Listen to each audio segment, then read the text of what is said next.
Good morning, everybody. It looks like we're all set to go. I see all these bright faces here.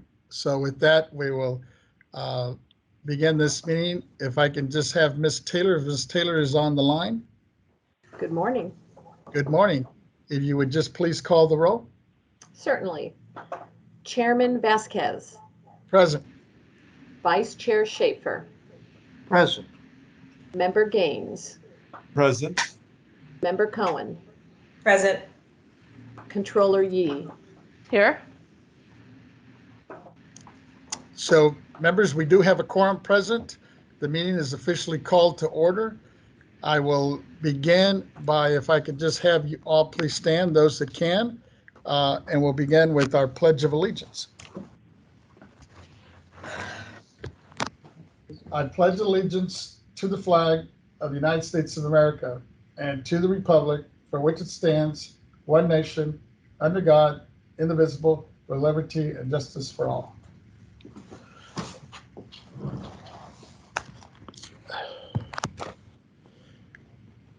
Thank you. Members, with that, just a friendly reminder, we're still doing our meetings here through this virtual communication, and as a result of that, your patience is greatly appreciated. Once again, we all are sharing one common line here, so sometimes it can be a little bit difficult for our staff, specifically to document and transcribe. You're muted, Mr. Vasquez. Oh, I'm sorry, can you hear me? You accidentally muted yourself. Oh, okay.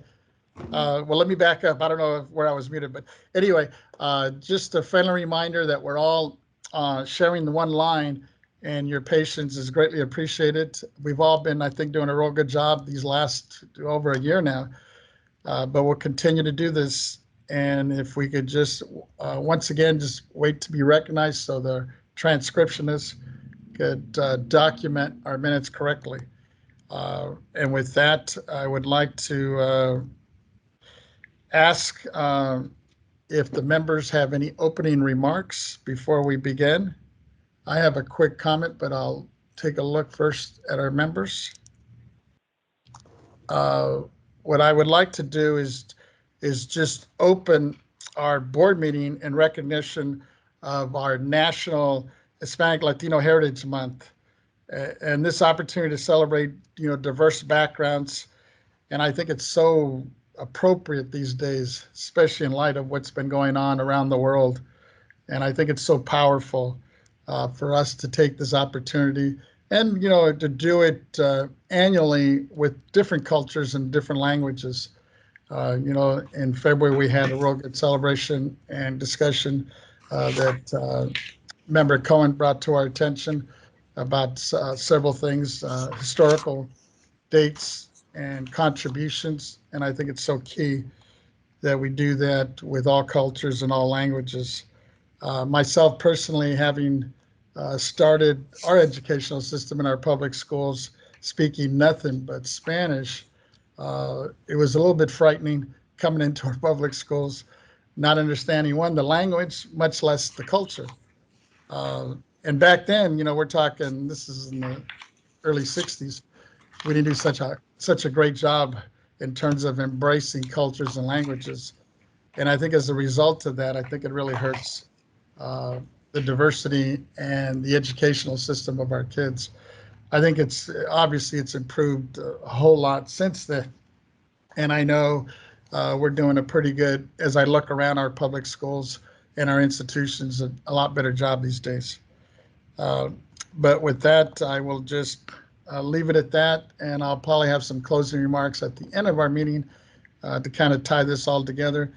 But if there's no other opening remarks from any of our members, I will ask. Yeah, Vice Chair Schaefer. I Schaefer. see Vice Chair Schaefer. Go ahead, Vice Chair Schaefer. I'd like to mention tomorrow is a big day in Fullerton, which is in my district. It's Tommy Lasorda Day. The City Council is honoring Tommy, who passed away last January. It's going to be a really big day, and anybody who's in or around Fullerton should take note of it.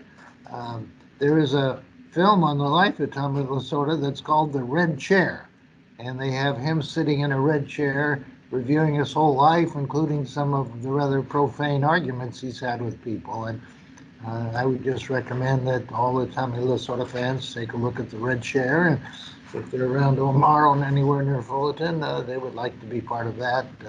I know I'll be watching. Thank you. Thank you for bringing it up. As a big Dodger fan myself, he's had a huge impact, especially in my district in LA and pretty much the whole US around baseball. He's just been a great role model, I think, for a lot of youngsters that are into the sports. With that, let me, if I can get Ms. Taylor to please announce our first order of business. Good morning, and thank you for joining today's Board of Equalization meeting via teleconference. Throughout the duration of today's meeting, you will primarily be in a listen-only mode. As you may know from our public agenda notice and our website, we have requested that individuals who wish to make a public comment fill out the public comment submission form found on our additional information webpage in advance of today's meeting, or alternatively, participate in today's meeting by providing your public comment live. After the presentation of an item has concluded, we will begin by identifying any public comment requests that have been received by our board proceedings staff, with the AT&T operator providing directions for you to identify yourself. After all known public commenters have been called, the operator will also provide public comment instructions to the individuals participating via teleconference. If you intend to make a public comment today, we recommend dialing into the meeting on the teleconference line, as the audio broadcast on our website experiences a 1 to 3 minute delay. When giving a public comment, please limit your remarks to 3 minutes. We ask that everyone who is not intending to make a public comment, please mute their line. If there are technical difficulties when we are in the public comment portion of our meeting, we will do our best to read submitted comments into the record at appropriate time. Thank you for your patience and understanding. Thank you, Ms. Taylor. And with that, members, please excuse me in a little bit. It looks like I'm going to have to take off my coat. We seem to be having some difficulties here in my district office here in El Segundo with our air conditioning. It's very stuffy in here. But with that, let me have Ms. Taylor, if she would please call our first agenda item. Certainly, and I might note just a reminder that when your cameras are on, you're appearing on the live webcast. And if you are not presenting, to please leave your cameras off until you are involved in the conversation. Our first agenda item is F1A, Other Tax Program, Non-Appearance Matters, Property Tax Matters, Board Roll Changes, 2021 Board Roll of State Assessed Property. Contribution disclosure forms are not required pursuant to Government Code Section 15626. This is a constitutional function. This matter will be presented by Mr. McCool. Good morning. Is Mr. McCool available? Yes, I am, Chairman Vasquez. Welcome. Good morning, Chairman Vasquez. Oh, thank you. Good morning, Chairman Vasquez and honorable members of the board. I am Jack McCool, Chief of the State Assessed Properties Division. Revenue and Taxation Code 4876 allows for the correction of errors made to the board roll of state assessed property. I'm here today to present 2 roll changes to correct staff errors for the board's consideration. The first roll change pertains to Southern California Edison and involves correcting an error made in the company's 2021 unitary appraisal. The error was brought to our attention by the state assessee. We have reviewed the material in question and concur that an error was made in the appraisal. The second set of roll changes involves an error that caused an incorrect allocation of Frontier California's unitary value amongst the counties in which the company owns property. This roll change does not change the state assessee's unitary value, but merely corrects the allocation to ensure that each county receives the correct allocation of the state assessed property. In both instances, the taxpayers, the 2 state assessees, have been notified of the corrections. Staff have also notified the counties involved. It is important to note that the property tax bills for the 2021 assessed values have not yet been issued, so no incorrect property tax bills have been sent. As is our practice when errors are made, we are reviewing our processes in an attempt to minimize the chances for similar issues like these to occur in the future. Thank you for your consideration, and I ask for the board's adoption of these rule changes. Thank you. Thank you, Mr. McCool. Members, are there any questions for Mr. McCool?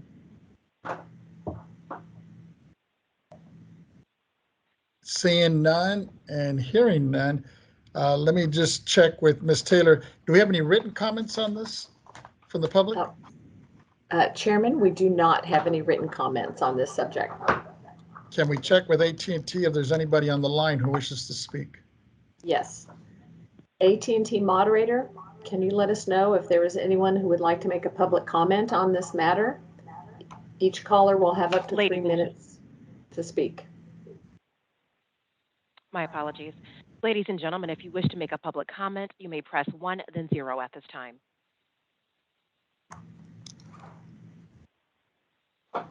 Once again, if you'd like to make a public comment, you may press 1, then 0 at this time. And there's no one who'd like to provide a public comment. Thank you. Thank you. Members, this item is now before us. I'd like to entertain a motion to adopt the staff's recommendation. Mr. Chairman, so moved. It's been moved by our controller. I will go ahead and second that. Seeing no hands or questions, Ms. Taylor, if you could please call the roll. Chairman Vasquez, Aye. Vice Chair Schaefer, Aye. Member Gaines, Aye. Member Cohen, Member Cohen,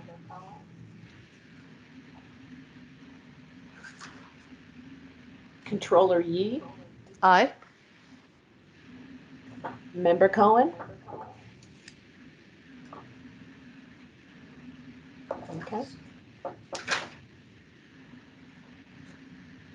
We do have a majority on this, so that will move forward. Thank you, members, for that. And I'll have Ms. Taylor, if she would please call our next item. The next item is J1, Administrative Consent Agenda, Approval of the Board Meeting Minutes. The minutes of August 24th through 25th, 2021 were attached to the public agenda notice for your consideration.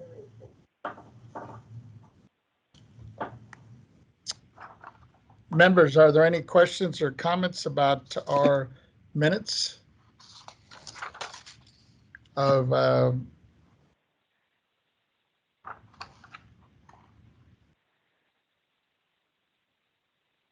these were for the minutes of August 24th, 25th of 2021.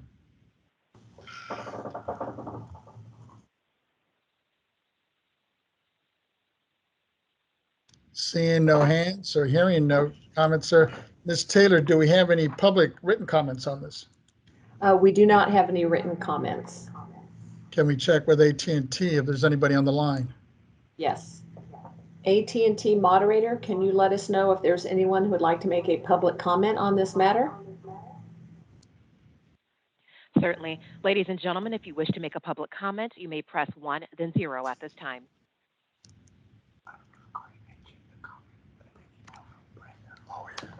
And we do have one individual with a public comment. They're currently with an operator. One moment, please.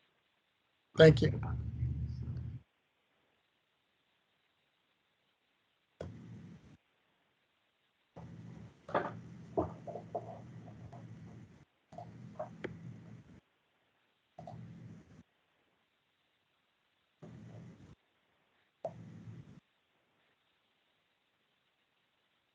Thank you for your patience. We'll open the line of Wendell Phillips.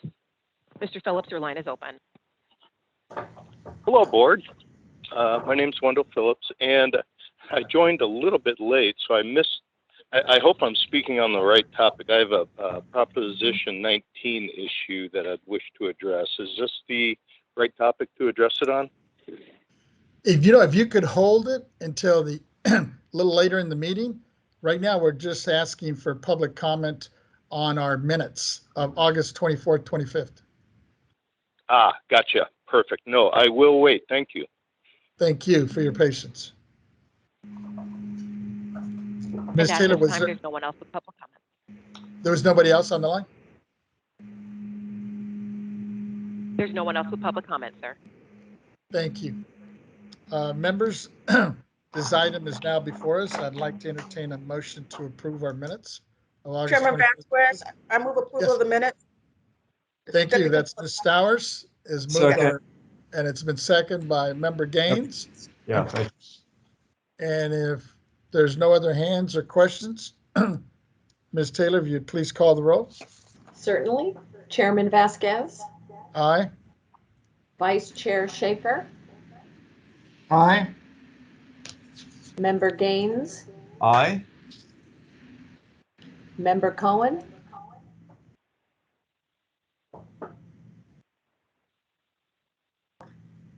Deputy Controller Stowers. Aye. So we do have a majority on that, so those have been approved. With that, Ms. Taylor, if you'd please call our next item.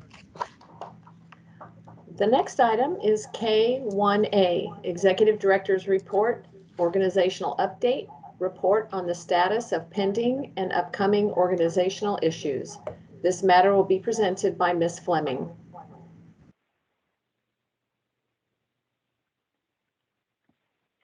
Good morning, Chairman Vasquez and honorable members. I'm Brenda Fleming, Executive Director. Today's report will provide updates on our priorities and significant accomplishments since last month's meeting. The executive team will report on operational activities and projects in their respective areas of responsibility. Members, my first item is K1A, which is an organizational update. As it relates to our public meetings, under the Bagley-Keene Open Meeting Act, the legislature passed and the governor has signed Assembly Bill 361 by Assemblymember Robert Rivas of Salinas. This allows state entities and other entities who conduct meetings under similar statutes to continue conducting public meetings remotely effective October 1 through January 31st, 2022. As a result of this legislation, our October 2021 through January of 2022 board meetings will continue to be held remotely. I'm pausing, members, because it's hard to believe that it's already October. I don't know what's happened to this year. While we look forward, members, to resuming in-person meetings, this flexibility allows us to continue to maintain and protect the health and safety of our staff and the public as our priority during this ongoing health pandemic. My next item, members, as you know, the annual meeting with the assessors is scheduled for October 19th, which of course fulfills our annual requirement. Similar to last year, we will hold the meeting using video and teleconference systems, and the agenda, which will be prepared and finalized shortly, will have the first half of the meeting, and which will include the public presentations and discussions with the assessors, followed by the second half of the meeting for the county assessors to individually meet with you, their respective board members. The tentative agenda, again, is being finalized, and we will share it with you very soon. There are no questions on those two items, member. I will proceed to item K1B. Members, item K1B, which is the status report on options for COVID-19's impact on property tax deadlines. As you know, members, Board Member Cohen introduced this topic in the April timeframe as an L item, and over the past several months, the board has discussed options which could provide relief for those impacted by COVID-19 pandemic. Last month, at our August board meeting, staff presented sample language for constitutional and statutory amendments for board's discussion.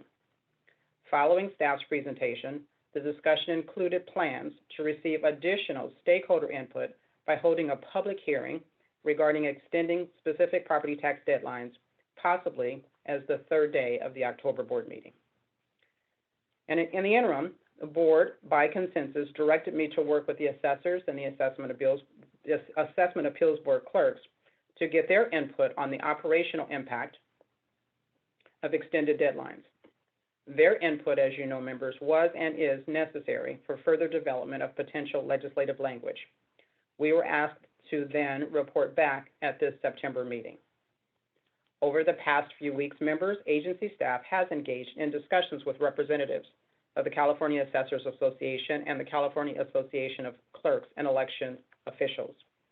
Based on the impact that extended deadlines would have on the work managed by assessors and AABs, the majority of the discussion centered around statutory amendments, primarily Revenue Taxation Code 155 and Government Code 15620, as described in our August issue paper labeled 21-002. The constitutional amendments, the second portion of it, this involves more degrees of complexity. More analysis would be needed to fully assess the implementation impact. However, members, for your consideration, this too could be looked at the October discussion or perhaps more effectively addressed in a public hearing or board work group forum. We acknowledge that even the statutory amendments would require more time to flesh out additional details. More importantly, what we really want to flesh out is the domino effect that a deadline change could have on other parts of county operations. However, we all agree, I think we all agree, that we would have great benefit for the board to have more flexibility within our authority to extend deadlines in times of public calamity. I will note that the assessors and the assessment appeals boards expressed concern about expanding the board's authority to include deadlines for actions made by the taxpayer, due again to the various impacts on local government functions, processes, and operations. I'm pleased to say that joining me today to participate in this report are Mr. Ernie Dronenberg, San Diego County Assessor and President of CAA, the California Assessors Association, Mr. John McKibben, Deputy Clerk of the Los Angeles County Board of Supervisors, and Mr. Tom Parker, Deputy County Counsel, Los Angeles County Counsel Office.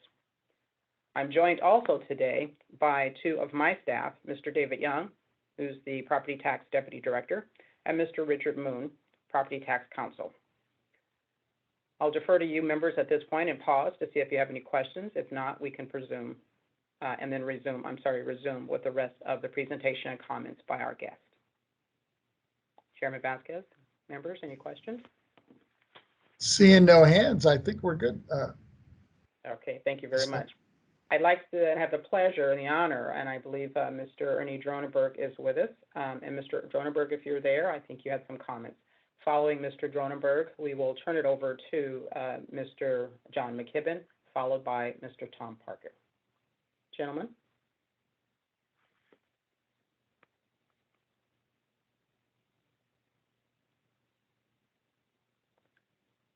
So based upon the silence, I'm not certain. Let's see if we can reach out to Mr. Dronenberg to make sure that call is available. If not, if I could move to Mr. John McKibben. Mr. McKibben, are you available? I am, Ms. Fleming. Thank you. Good morning. Good morning. Good morning. Thank you. Good morning, Mr. Chair, members. John McKibben on behalf of the California Association of Clerks and Election Officials. Thank you for this opportunity to be able to speak to you about our recommendations that we submitted for possible amendments to Revenue and Taxation Code, Section 155. As you're aware, Section 155 currently only permits your board to grant an extension of not more than 30 days, or in the case of public calamity, not more than 40 days, deadlines contained in Division 1 of the Code for the performance of any act by assessors and county boards. These requests for extensions are submitted to your board by assessors and by clerks on behalf of the county boards. And as I'm sure you recall, last year, a number of counties requested a 40-day extensions in the deadline in Section 1604, by which time a county board has to render a decision on a pending assessment appeals board, assessment appeal applications. Excuse me. Because county appeals boards last year had shut down for many, many months, shut down their operations during the pandemic. And at that time, your board members and clerks as well, and assessors, were frustrated by the fact that the law neither permits a longer extension of time, nor does it authorize multiple extensions where needed. We understood that your board would consider legislation for 2022 to do those two things. And CACEO members support that simple and conservative approach for several reasons. The current COVID pandemic proves that public calamities are not only moment-in-time emergencies such as floods and fires and earthquakes. They can include calamities of considerable duration. Disease pandemics in particular can cause lengthy disruptions in the assessment appeal process, and we've shown that to be true over the last year and a half. Extending the time periods for taxpayers and other county departments besides the assessor and the county boards that affect deadlines and time periods in other parts of Division 1 regarding the overall property tax administration creates confusion and administrative difficulties, as well as negatively impacting the available resources of local government. And this in turn could well end up costing counties and therefore local taxpayers a lot of money and lost productivity and delays in operations and so forth. Local property tax assessment and assessment appeal system is indeed a system involving multiple county departments, including the assessor, the county auditor controller, the county treasurer tax collector, and the assessment appeals boards and clerks, which impacts what impacts one department can have impacts on other departments in that system. A broad grant of authority to extend taxpayer filing periods or other binding obligations as suggested in the issue paper will make the county government's administration of this complex system even more difficult and complex than in the best of times. This is not desirable for local government, but equally negative for taxpayers who seek and deserve an efficient and effective services from county entities, including Assessment Appeals Board. So we respectfully request that your board consider our proposed language that was included in our September 16th letter, rather than the options presented in the issue paper. We believe that our proposed approach is a constructive one that would permit county assessment appeals boards, the quasi-judicial arm of the County Board of Supervisors under the state's constitution, to seek appropriate extensions of deadlines affecting clerks and county boards that would in turn enable the boards to continue to function effectively in times of calamity, regardless of its type and length. Moreover, our proposed changes would not result in unintended consequences or groundbreaking options we create. All right, thanks, Brenda. We appreciate this opportunity to present our views. Very important initiative. And with your permission, I'd like to defer to Tom Parker to elaborate on the legal points that support our proposal, if that's acceptable. Sure. Is Mr. Parker available?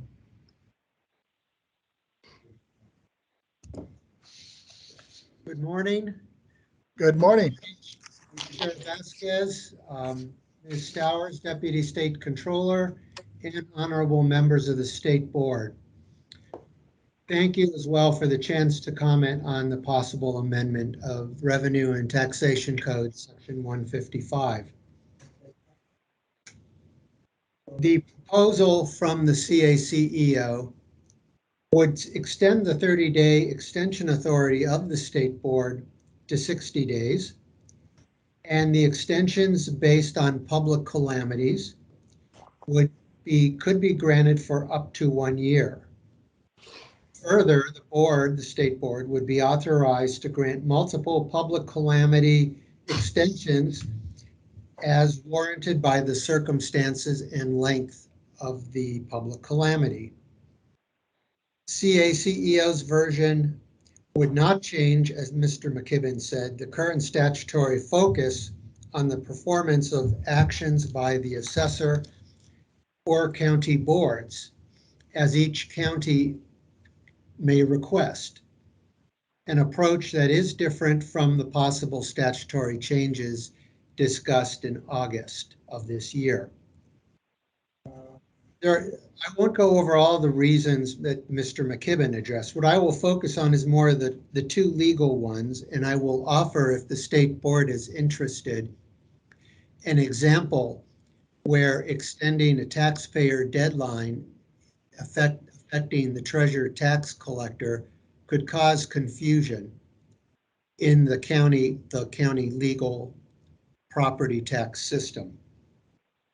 The potential extension of taxpayer time periods in many parts of Division 1 of the Rev and Tax Code regarding the overall local property tax administration creates confusion and administrative difficulties, as well as negatively impacting the available resources of local governments. An extension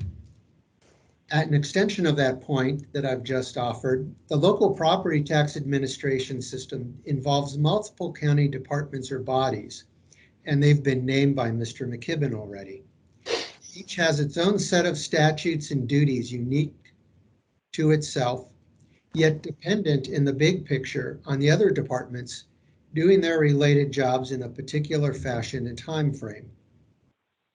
The state board has little or no oversight jurisdiction currently and as a historical matter over the auditor controller or the treasurer tax collector to begin with.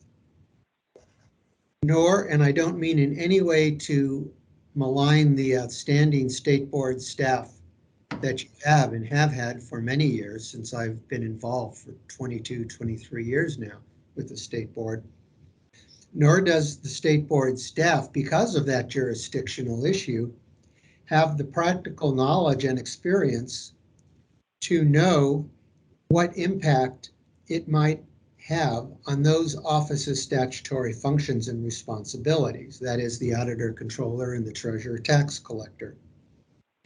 Your chief counsel touched on this point in your board's issue paper 21-002 on page 2 on August 25th of this year.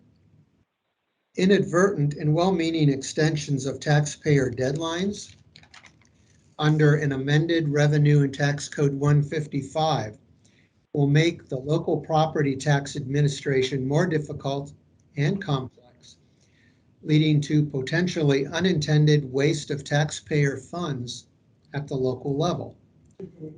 Public calamity emergency order relief for Division 1 taxpayer deadlines involving treasurer tax collectors and auditor controllers more appropriately come from the governor and the local board of supervisors through separate current statutes such as Government Code 8571, which is the governor's emergency powers, and Government Code sections 8630 through 8634, that is to say County Board of Supervisors emergency powers. The CACEO proposed language maintains the proper statutory focus on assessors and county boards, which is the historical and current jurisdiction of the State Board of Equalization. The example I offer to your board to consider, imagine, for instance, that under 155 as potentially amended, the state board gives the taxpayers an extension of time to pay property taxes, and a taxpayer in question is already 5 years defaulted at the time of the extension, which means that taxpayer, whether it's a business or an individual, would have until year 6 have extra time to pay year 6 property taxes because of the calamity. What the state board would need to be aware of course, is that pursuant to Revenue and Taxation Code 3691, which is in Division 1, the county treasurer tax collector is required as a matter of law to prepare for tax sale of that defaulted property through the so-called power of sale procedures, which I won't go into in detail. The treasurer and tax collector power of sale notice also alerts entities such as nonprofit organizations dedicated to building low-income housing here in California. And that allows such nonprofit organizations to approach the tax collector and say, instead of selling it to the public, we would like to buy that property because we want to build low-income housing. And we want to enter into what we in the TTC world call a Chapter 8 purchase. It's called the Chapter 8 because it's in Chapter 8 of Division 1 of the Rev and Tax Code. The Chapter 8 purchase would withdraw the property from general tax sale and sell it to the nonprofit entity. Now, here's where the complication comes in. The taxpayer claims that the tax sale or the Chapter 8 agreement is not legal because he or the business received an extension of time to pay his property taxes and seek to attempt to, quote unquote, redeem, that is, pay all the delinquent property tax money owed to the county and therefore avoid a tax sale. The TTC is obligated by law, as I said a moment ago, to attempt to sell defaulted property after 5 years, pursuant to Tax Code 3691A. But the state board has no jurisdiction or oversight at the state level over the treasurer tax collector and property tax sales. That is a function of the state controller's office. And it's the state controller's office that provides the equivalent of the administrative guidance that the state board provides to county boards and assessors for their part of the process. So I offer that as an example to show how, for the best of intentions, broad power to affect taxpayer deadlines within the property tax system can create unintended complications. And so for that reason, and I wanted to offer to the state board a particular example to try and make my point, to make it clear at a practical level. That is why the CACEO urges that the state board favor the approach offered by the CACEO.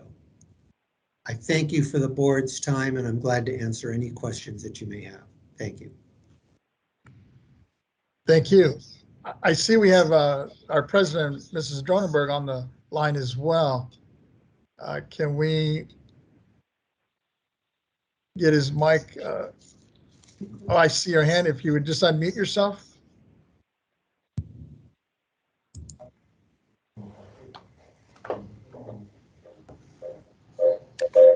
Mr. Chairman, members of the board.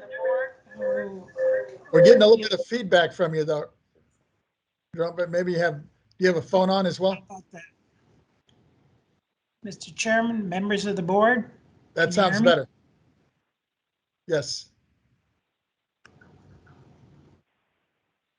Go ahead. Hello. I can hear you.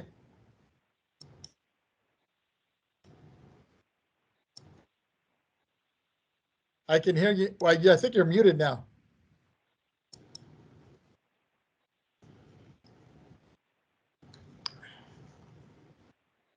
Go ahead. I think you're good now. Oh.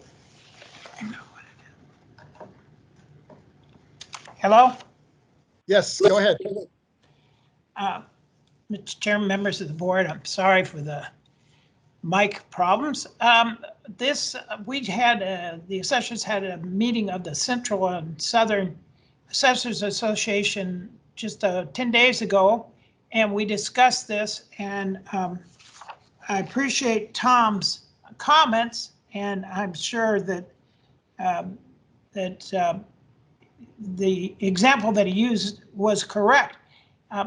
But what we are considering and we would support is if this was exclusively for the case of an emergency, not just a rule that had no limits, but that it was in the case of a statewide or fire emergency where the governor has declared a state of emergency, and then give the board then the ability to move the dates that are important, and then that either the assessor or the county board of supervisors would adopt the change for their particular county. So this brings it right down to the county level. And then the Board of Supervisors have workings with the county treasurer, the county auditor, and the county assessor to take and determine whether or not it's important that that particular date is significant enough. I've always said in government, it's iron rules are like handcuffs. What we need is flexibility and the ability for people that have goodwill and knowledge about how things work to take control and make good decisions. So I think with that kind of flexibility and the double check at the local level as to what the county really wants to do, that this would be an important thing for us to do. It took so long, and we got a decision that I think was untimely from the governor in the COVID decision, that we need to have this escape valve with the authority at the chairman of the Board of Equalization and with a local adoption by the county supervisors. That was, as 15 assessors in a room, we did not vote on that because we don't vote on anything till we see it in writing, but that was the consensus of the opinions of the people in the room. Thank you. I see a hand up. Member Gaines, go ahead, Member Gaines.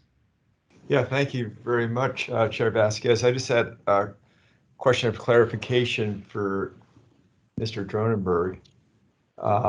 So would that, in the example that you just cited, would that give the county, obviously the vote's going to go through the county. So if we went ahead and determined the extension at the Board of Equalization, would the county have to vote on that, or could they just accept the extension without it going to a board vote at the county level? The board, our concept, and like I said, we didn't vote on it, we just discussed it, was that the county Board of Supervisors would have to adopt the change that the Board of Equalization is recommending. I see. Okay. All right. And by the Board of Equalization being able to act in the case of an emergency, what you're saying is that we could act more quickly, and then that could go down to the counties and they can make the decision as to whether to adopt or not. So there'd be some time saving in the process. The idea is to get it to the county so that they can talk with the auditor and the treasurer and the assessor and say, look, here's the situation. We can, what are the pros and cons for you three guys? You know, is there a situation where this would be adverse to us? But the board somebody has moved it quickly down to them to make the authority and given them guidelines to what the authority of the change would be. Okay, very well. And would that require a board vote of the Board of Equalization then? Or is that something that would be done administratively because of the rule changes? I think the board, you know, we didn't get into those minute details, but the concept I would see is the board chairman would make it, but he would consult with the other board members. But time is of the essence with these things. That's right. Yeah. And so if it happened like just after one meeting, you could call an emergency meeting if you had to. But I think that if we get this piece of legislation through, then you could adopt a set of rules, and so that when something occurs, you just go to a rule that you've already debated and already think will work, and that the chairman would say, from this point on in these particular counties, our rule 23 will apply, or whatever it is, our rule 23X will apply. Okay. So that you don't have to go through the debate of it. You understand what it is, what you want to do, and then that goes right to the counties, and then the counties understand what's happening, and they can consult the players and come up with a decision quickly. Everybody's got to think this is an emergency. Mm-hmm. The the good shouldn't be stopped by the perfect. You know, we want to do the most good as quickly as possible. That's great. Yeah, thank you. I like the concept. Appreciate it. Thank you. Other members, other questions of any of the speakers so far? Hearing no others. Ms. Fleming, did you have anybody else in the queue, or was that it? Oh, I see a hand from Ms. Stowers. Go ahead. Thank you. Thank you, everyone.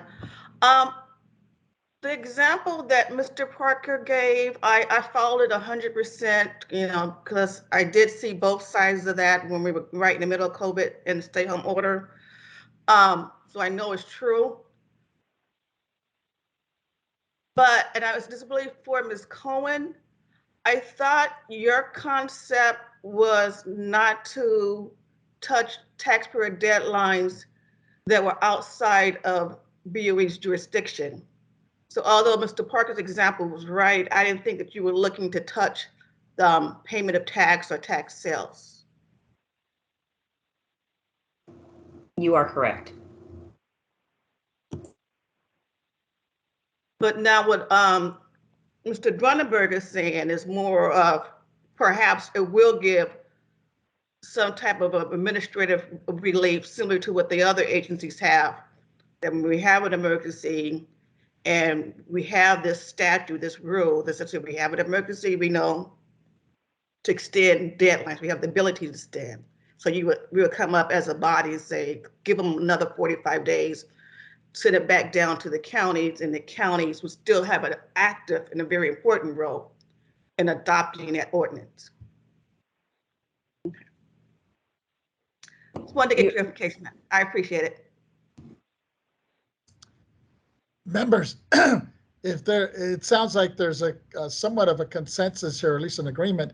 I was wondering if it might be appropriate at this point is to direct our executive director to sit with our president, Ms. Dronenberg, and the AAB folks and come back with a revised draft for us to look at and hopefully vote on if people are comfortable with that. I see some heads nodding. I'll be glad to participate. I'd appreciate it. Ms. Fleming, I see your, and I John, see. we'd be happy to participate as well. Good. Thank you, Deputy Controller Stowers. Ms. Stowers, go ahead. I see your hand up. I have no problem with them going back to the drawing board, but I'm going to have the same, hopefully I won't have the same concern. We had draft language last time and no analysis. I really would like to see a workflow analysis, a revenue analysis, a taxpayer burden analysis. I need more to be able to advise my boss on how to vote.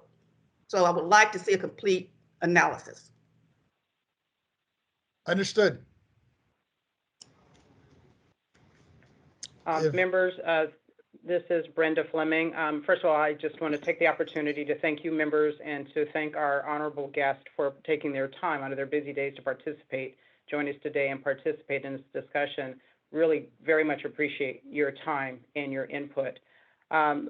So I do think, based upon what I'm hearing today, that I think it would be prudent with the board's permission or agreement to allow us to do basically maybe a 2 to 3 step process. Based upon our initial discussions over the last few weeks with our partners, assessors, and the clerks, we do know that there is more detail that would be helpful for us to have to be clear on when it's implemented, what does it mean? It's not just an issue of doing the analysis to determine the implications and the impacts, but it really would help us to articulate the language in the draft legislation, I think, successfully. So I think if we take amount of time to work with both the clerks and the assessors, just to get a little better understanding of how then we would draft the language so that when we were to push the button, the go button for this in the emergency, our goal would be to say, when there is an emergency, we need to respond quickly. and to have language, legislative proposed language that allows us to frame that says this is the scope of what the emergency would be. These are the actions of the authority that we would take. Then get into the details of more language, either not so much in the legislation, but perhaps complemented in our guidance that says specifically how we push the trigger so that when we declare it at our level, at the board level statewide, then when it is implemented to the local governments, Ernie, for example, in the county locations will know exactly what their complementary procedures would be to support what we're doing. The goal would make this something that is so smoothly organized that in an emergency, it really is pushing a button and then it goes. If we don't have enough detail there, then my concern would be that we would say, okay, let's go, but then we'd have to pause and delay the execution of it because we're having to pause to ask too many questions. So to the extent that we can spend just a little bit more time fleshing out some of the detail, working with our partners who have joined us today, I think we could carve some of that out and be better charged to draft some legislation. I would like to, and if my staff are here, Mr. Moon and Mr. Young, I'd like to scope that at least in the beginning now to RTC 155.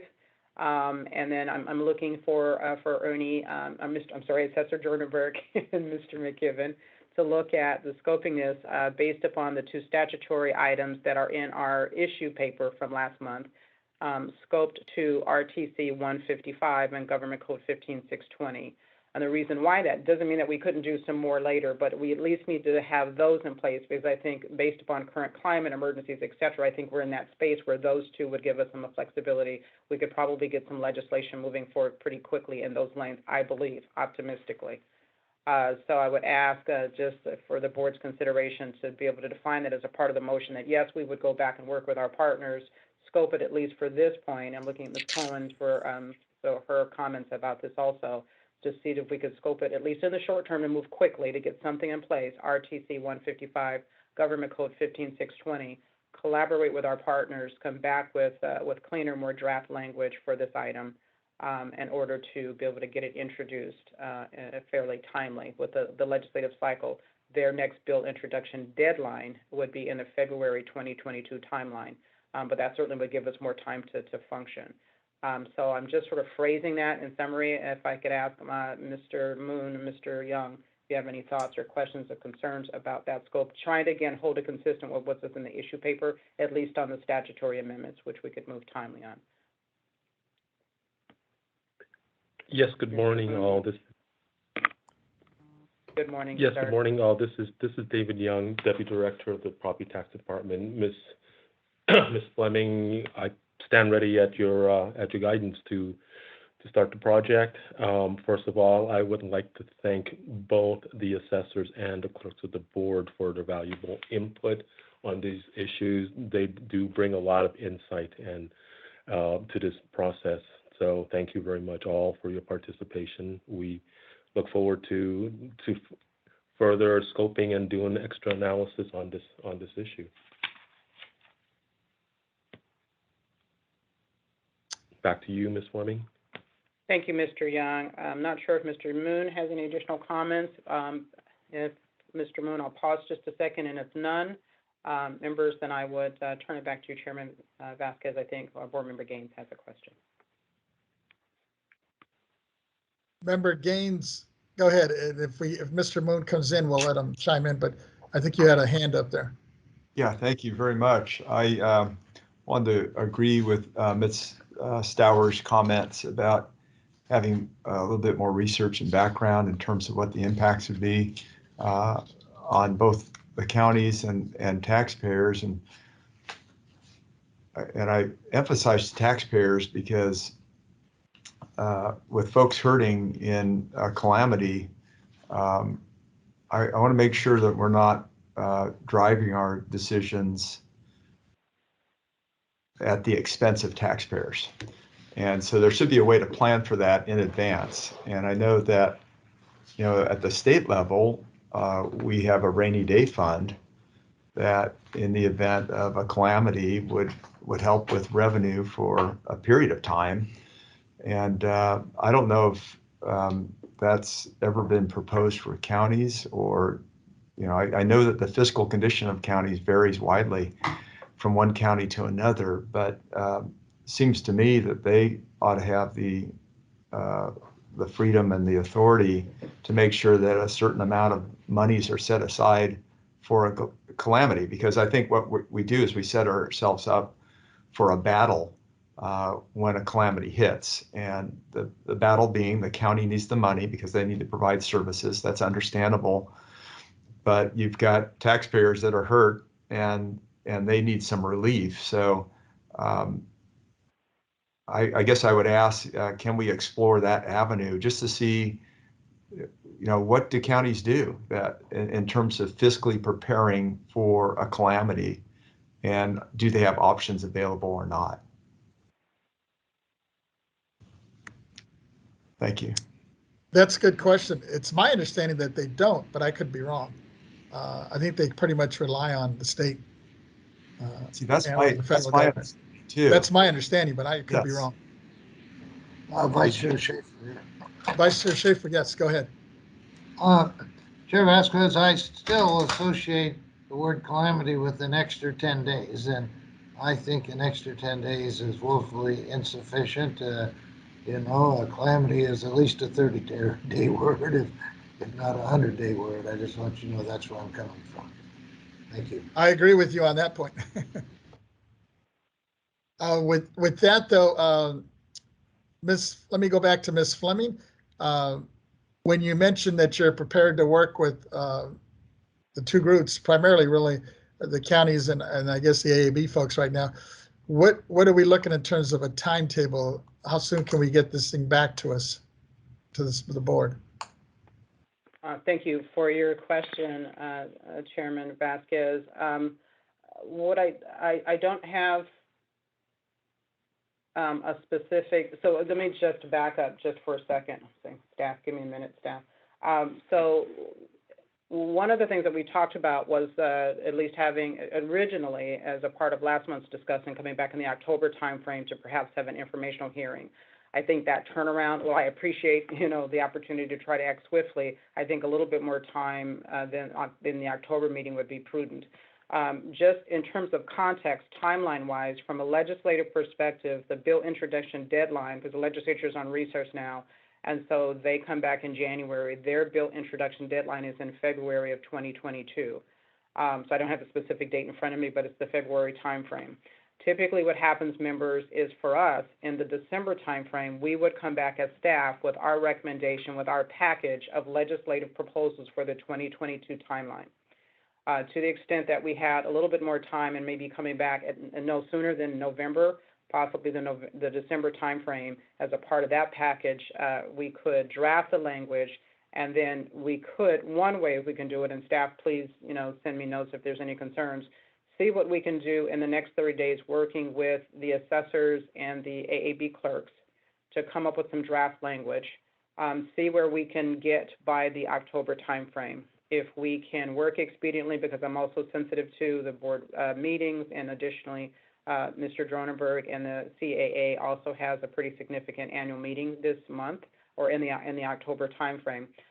So we could see what we could do by October. If we have something that's adequate, we could at least give perhaps an outline of it. If not, I would suggest probably by the November meeting, and I would ask Mr. Dronenberg, Mr. McKibben, if you have any thoughts or comments about that timeframe. That would give us an opportunity perhaps to bring the draft back to my board, concurrently give an opportunity for both of you gentlemen to review it with your internal groups also. Come back with draft language in the November timeframe with the analysis also. Be happy to give updates at the October meeting to the extent that we have something substantive to report out, but give us a little bit more time for detail in the November timeframe.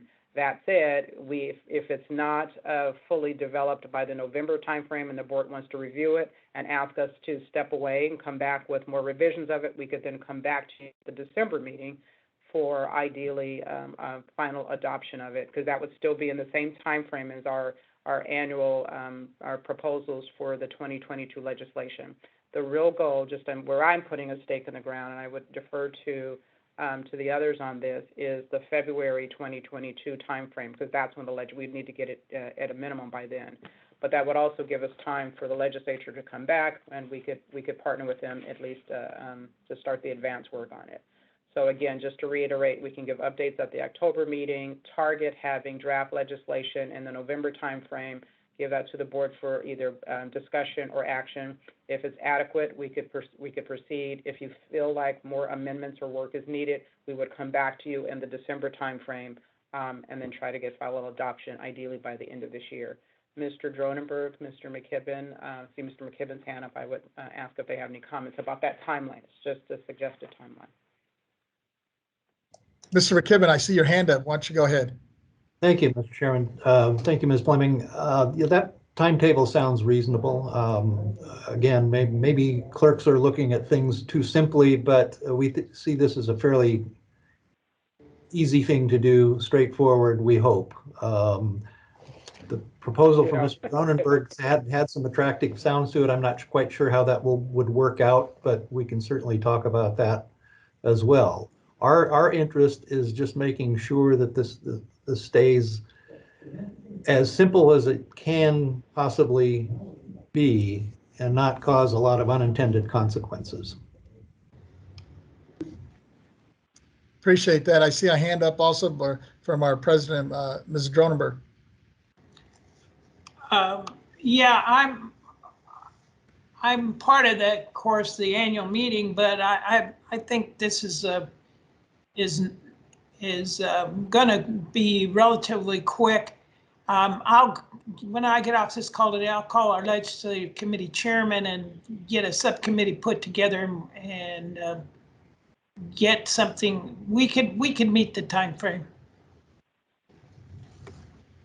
Appreciate it. Mr. McKibben, is that another hand or is that an old hand? That is an old hand, but I don't know how to delete it.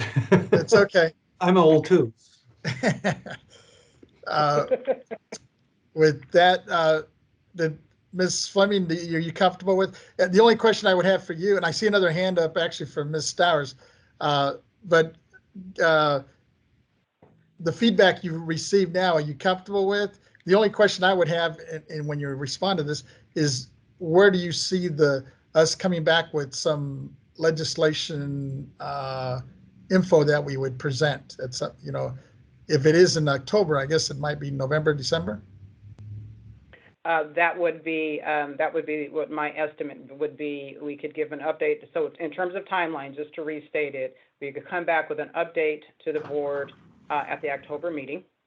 We would then come back to the board with a more fully developed proposed language. Review that with the board. If the board, if we're comfortable with it and it meets with the board's pleasure, the board could adopt that draft language at the November meeting. If the board feels like there's additional questions, we could come back for a second round of potential amendments and then come back with it in December. But ideally, the November timeframe would be just hearing the comments from Mr. Dronenberg and Mr. McKibben, and that might be a reasonable timeline to do and complete the analysis and the draft proposal. But again, just giving us flexibility. If something more was needed, you determine that more was needed, we could come back in the December timeframe. The key, Chairman Vasquez and honorable members, is that the legislative timeframe for bill introduction deadline is in February of 2022. So my recommendation would be if we could have this wrapped up by the end of this year, we would be able to work well within the legislative timeframes. Again, Appreciate based upon the scope that we've defined for the statutory amendments at this point. Ms. Stowers, go ahead. I'm fine with the timeframes and everything, but I'm still not clear. Are we just talking about BOE jurisdiction, extending those deadlines for taxpayers, or are we talking all? If we're talking all, shouldn't we also engage the treasurers? They have a stake in this too. Tax collector treasurers. I don't know what the scope of the root change is going to be. Are we just talking stuff under our jurisdiction, or are we talking what really matters, which is the ability to extend the time to pay your property tax? This is Brenda Fleming, Executive Director. Thank you for your comments, Deputy Controller Stowers. From my perspective, representing the board, What we're looking at is the scope that was described in the issue paper presented last month, which is RTC 155 and Government Code 15620. To your point, ma'am, what we have done, you've asked for, and the board seems to agree with, is to do more analysis to understand if we were to make these changes, consistent with what Mr. Dronenberg and Mr. McKibben are saying, if we were to make these changes, at least do some analysis to understand what the local government implications would be. So certainly, to the extent that what the domino effect, if you will, for lack of a better way of describing, the domino effect could be taken into consideration, so we could determine how far does the domino effect. But I would again have to defer to Mr. Dronenberg and Mr. McKibben from a county level to get inside their details, right?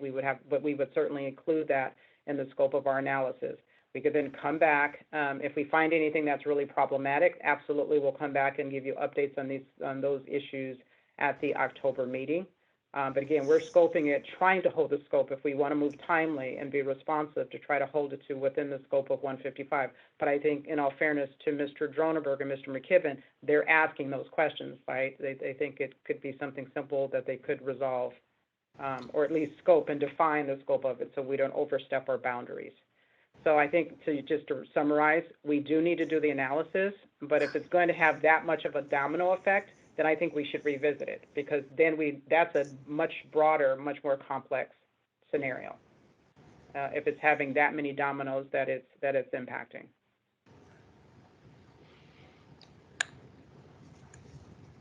Mr. McKibben, Mr. Dronenberg. Mr. Dronenberg, I think I see a new hand there. Yeah, Board Member Stowers up.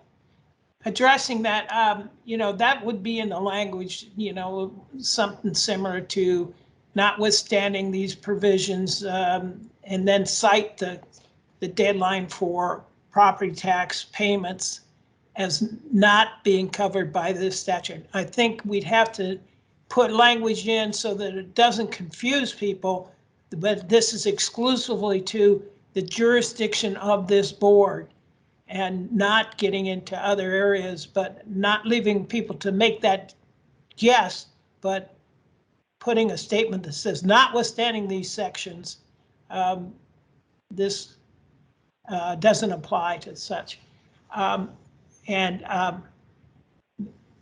The safeguard in this, and the suggestion I made, is that we're going to the county boards of supervisors, and they've got the players right there. Sometimes it might work for those players, sometimes it might not work, but they've got the trigger. Let them pull the trigger. And if I may comment to what Mr. Dronenberg is saying, I think that will be very significant as a part of the process examination. It's not just the language in the draft proposal, but for us, our analytical work to determine what's the processes that are aligned with it. So this complementary handshake, if you will, with the Board of Supervisors, I think would also need to be articulated.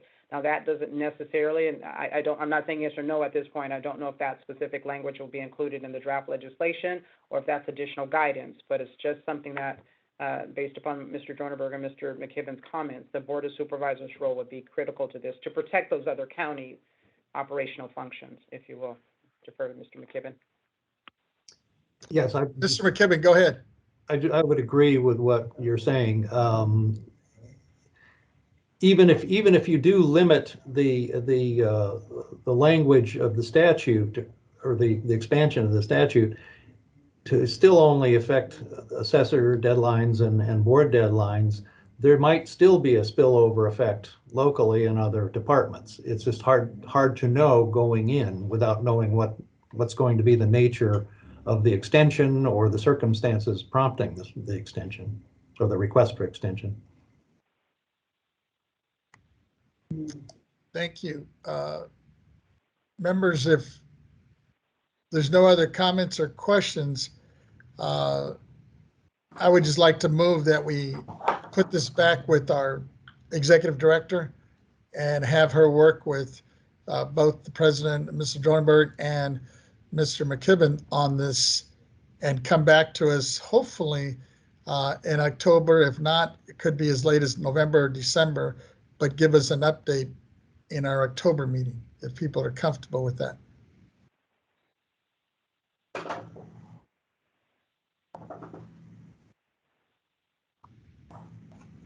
Seeing and hearing no other comments, I would move that in a form of a motion if I need to. Chairman Vasquez, I can Yes. ask if Board Proceedings is available, if they could help with restating the motion. Certainly. The motion that I captured is to direct the executive director to work with the California Assessors Association and the California Association of CACEO, sorry, Mr. McKibben, to redraft a proposal to present to the board.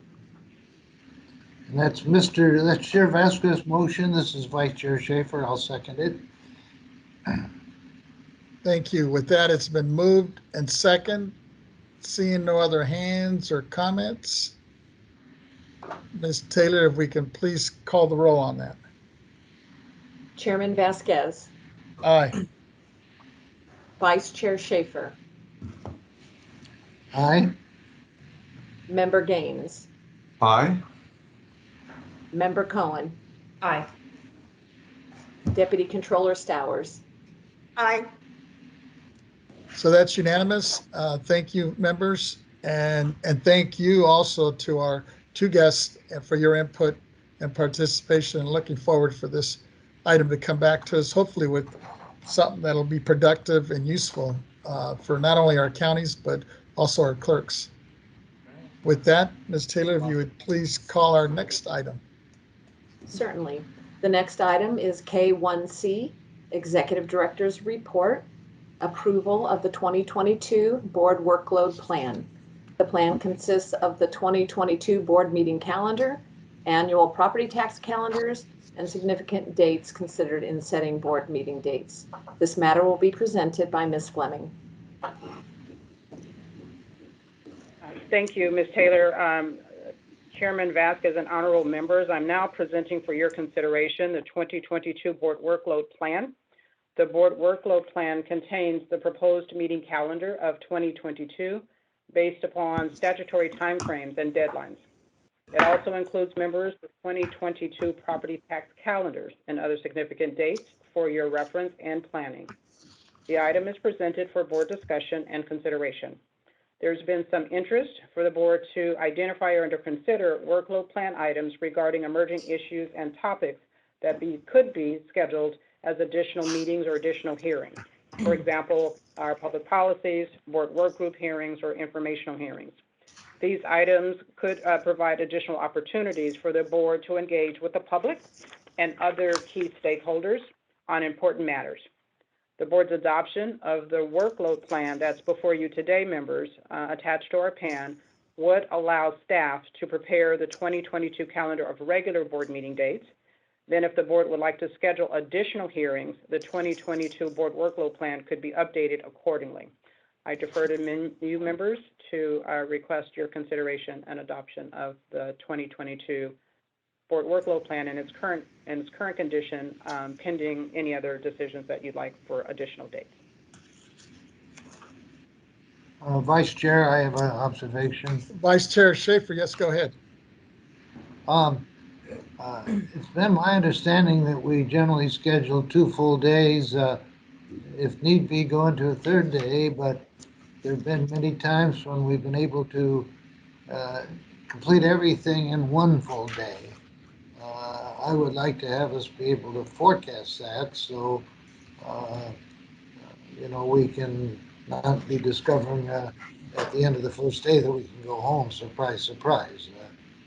Is there some way we can quantify our workload a little better? Thank you.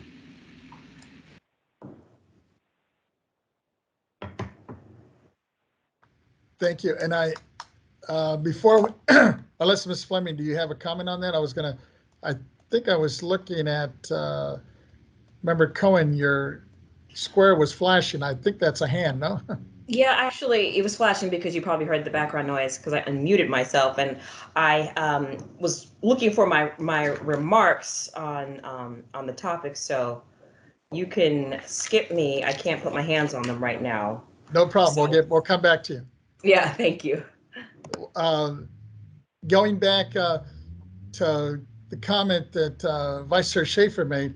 Let me see if I can kind of incorporate it in my comments here, and then we'll have Ms. Fleming get her feedback on it, if you would. You know, as I'm looking at this and thinking about it, and I know COVID kind of hampered, well, one, us having I think a little bit more interaction and I think diving in a little bit deeper on some of these issues. One of the things I would like to see us do is possibly reconvene. You know, the strategic planning meeting we did, I believe it was at the beginning of the year with Member Cohen as our chair, when we talked about just getting involved and kind of hashing things out and trying to put together, you know, the workload that kind of looked at the short term, the long term, and the midterm goals. And I think, you know, with COVID, when then COVID hit and it just kind of threw everything on the back burner for us. And now as I'm thinking moving forward, I wonder if there's a possibility or the appetite for the members to possibly see if there's some way of putting together our strategic planning workload plan. I don't know if you want to call it the, you know, retreat part 2 or just a planning session of sorts that would kind of hopefully get us back on focus. And as we're looking at all these dynamics moving forward, you know, pre and post COVID, things that we may need to look at that we didn't even consider when we first gathered up in our first planning session we did. I guess it's over, I want to say it's been 2 years ago.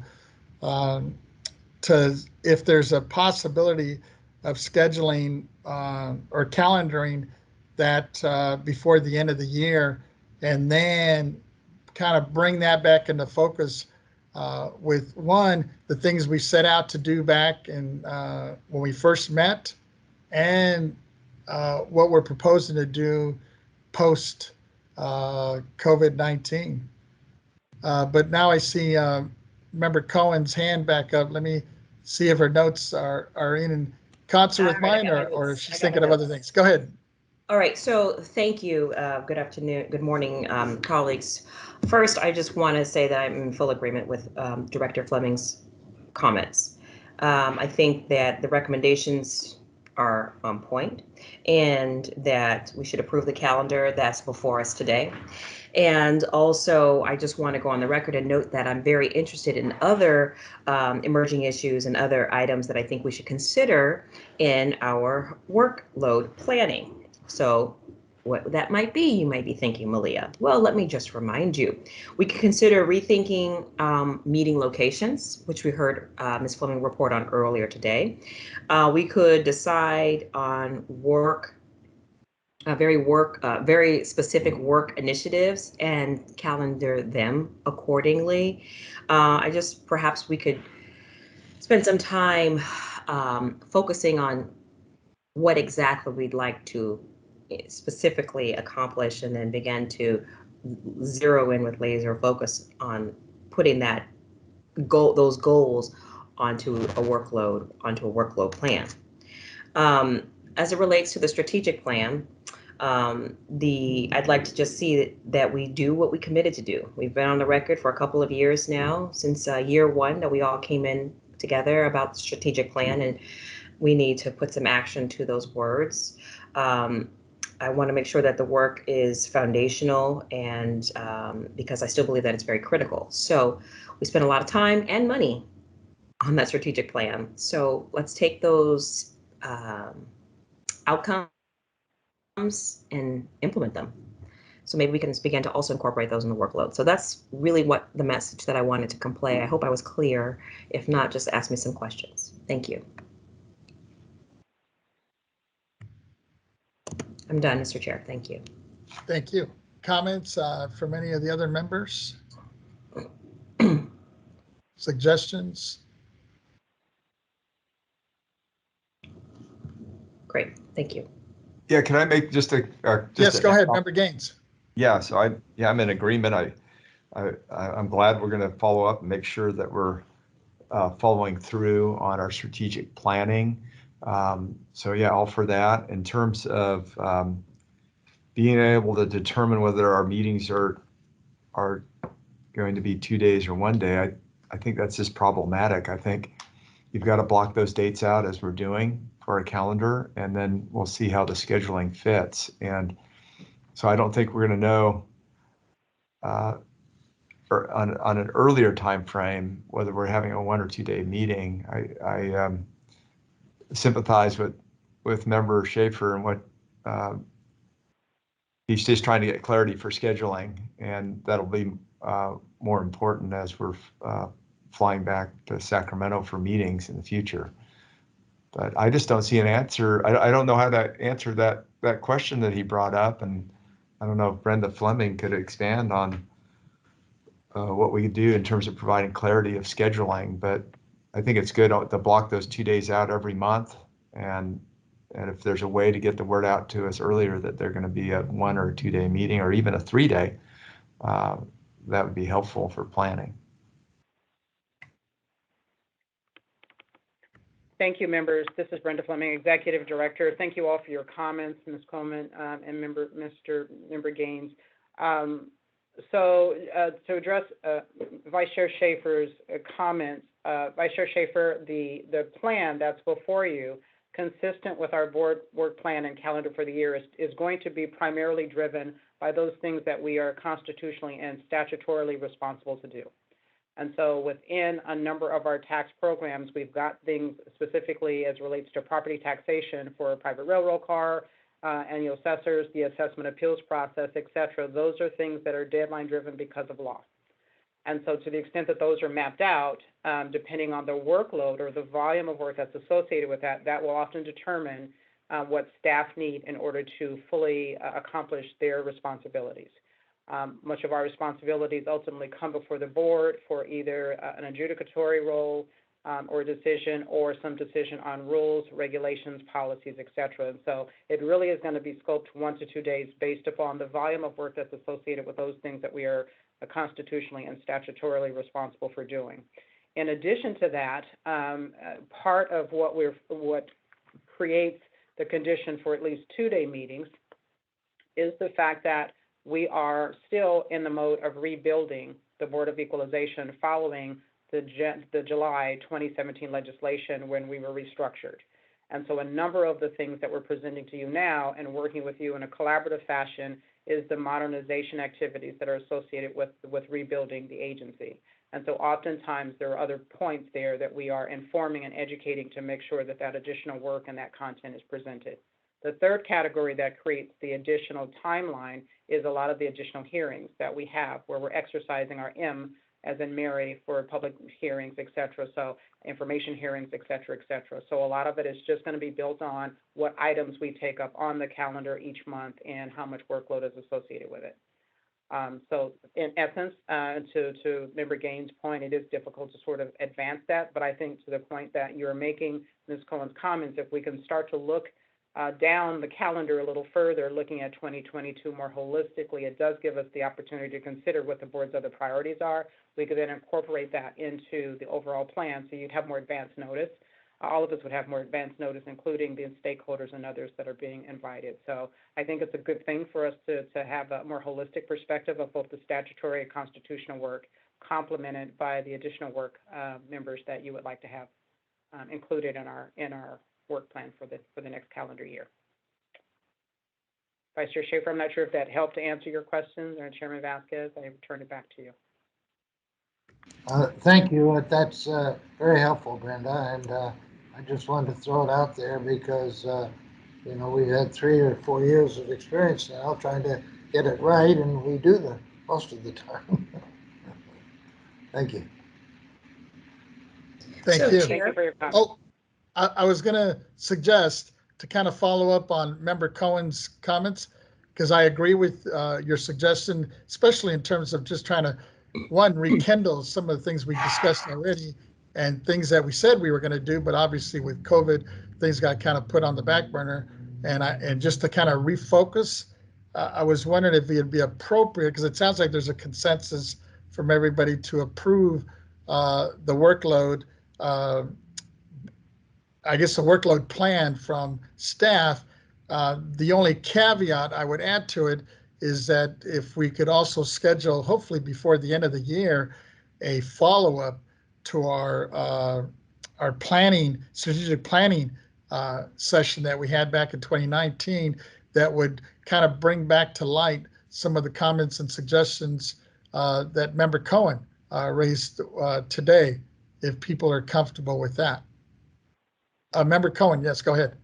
Yes, thank you. So colleagues, I just have some new additional comments. Oh, go ahead. First, I'd like to make a motion to adopt the workload plan that's before us. Is there a second? Looks like Senator Gaines has made a second.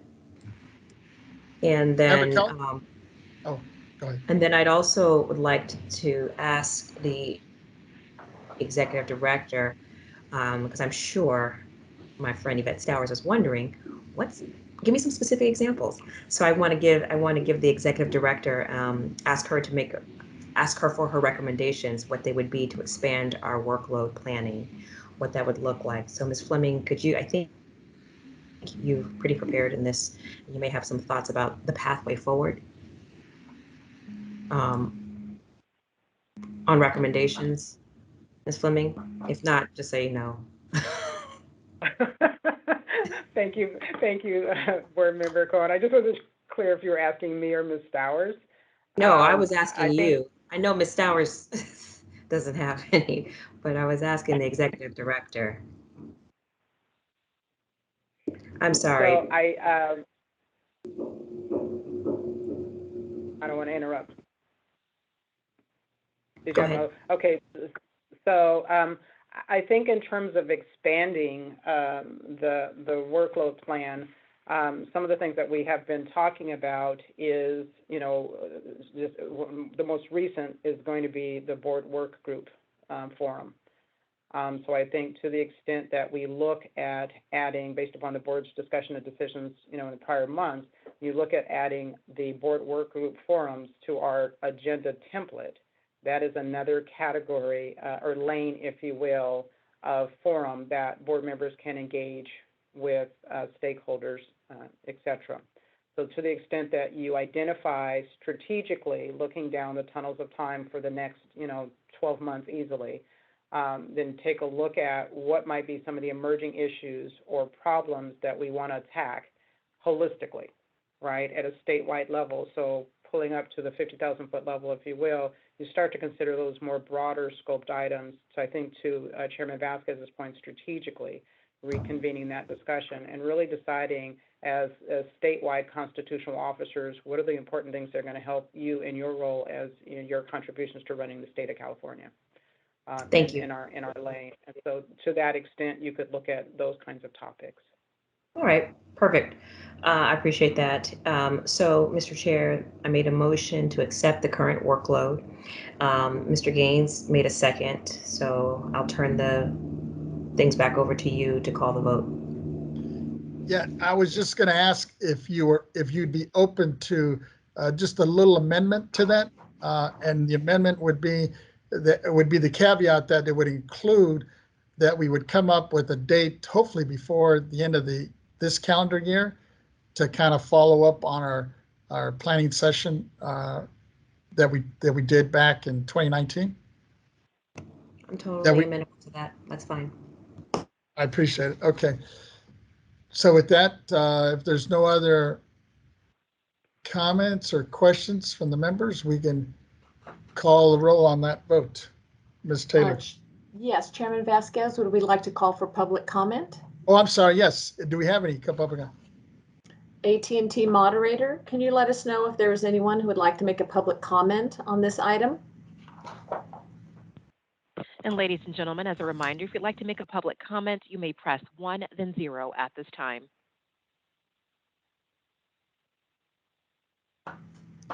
Once again, you may press 1, then 0 at this time. And we have no one with a public comment. Please continue. Thank you. And I'm assuming there was no written comments on this, Ms. Taylor. Correct. No written comments. Okay, with that, if you would please call the roll on the motion. Okay, the motion is to adopt the 2022 workload plan as presented and include that before the end of the calendar year, the board would conduct a strategic planning session. Can I just clarify that I concur with the revised motion? Yes, you were the seconder. I'm sorry. Yes. Great. Chairman Vasquez, Aye. Vice Chair Schaefer, Aye. Member Gaines, Aye. Member Cohen. You're muted. You're muted. Sorry. Aye. Thank you. Deputy Controller Stowers. Aye. So that's unanimous of all those present. Thank you. And with that, if we can have Ms. Taylor call our next item. The next item is K1D, Executive Director's Report, Status Report on Resuming Advisory Council Meetings. This matter will be presented by Ms. Fleming. Thank you. Honorable members, Chairman Vasquez and honorable members, as you recall, earlier this year, the board, based upon an L item introduced by board member Cohen, the board voted for the executive director to proceed with reestablishing the BOE Advisory Council. The kickoff meeting, members, I'm proud to announce, is scheduled for Tuesday, November 2nd from 9:30 to 12:30. Due to the uncertainty surrounding the fluctuations in COVID-19 cases, this year's meeting will be held in a video conference format consistent with what we're doing today so that council members can participate remotely. If you recall, the invitees consist of prior members for our prior versions or previous versions of the Advisory Council. And just for your general reminder and edification, their purpose, members of the BOE Advisory Council, has been and will continue to be to advise the BOE Executive Director with a diversity of perspectives on matters relating to the exploration and development of possible approaches and best practices to address the many complex tax issues which confront California citizens, businesses, and policymakers. Working with the Advisory Council, we will determine the frequency and number of meetings per year, because for your reference, historically we met twice a year with this group, but it was consistent with the 30-plus tax programs that we had. So we'd like to revisit that as our first order of business with this kickoff meeting. The value of the information from these meetings, my experience with the prior group, allows me to be better informed, and for me to be better informed and for me to better inform you on issues and topics for our ongoing tax administration duties. So I'm really looking forward to getting those external stakeholders' perspectives, many of which I talk to on a regular basis anyway, but in a more formal setting, getting their additional input. I will keep you informed of the key issues and the recommendations from the Advisory Council, and will continue to use that for our ongoing tax administration modernization and improvement.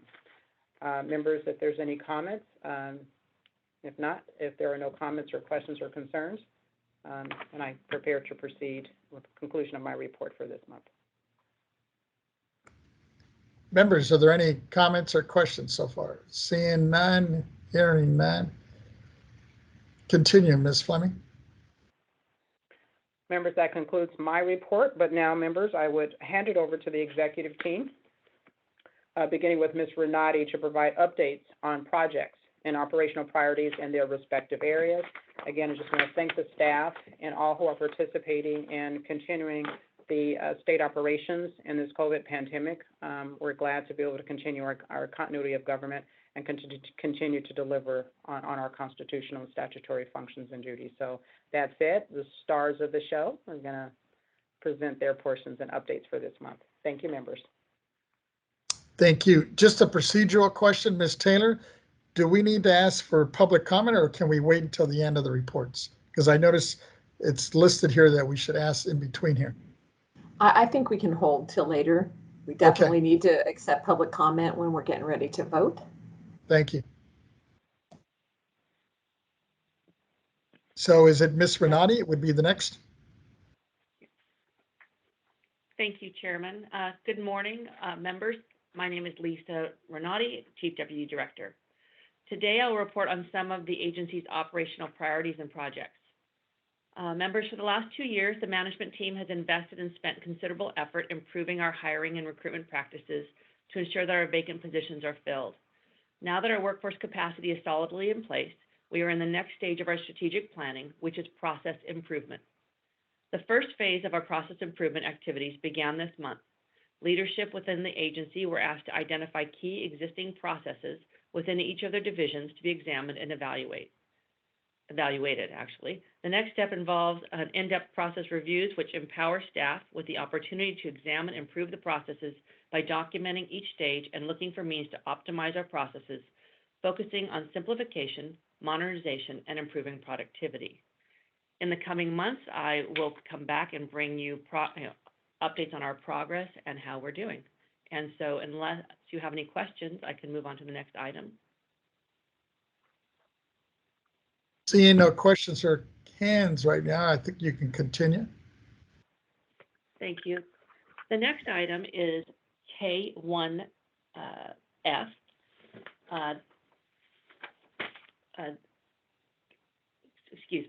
K1F, it's regarding the Property Tax Department's process improvement project regarding the welfare exemption process.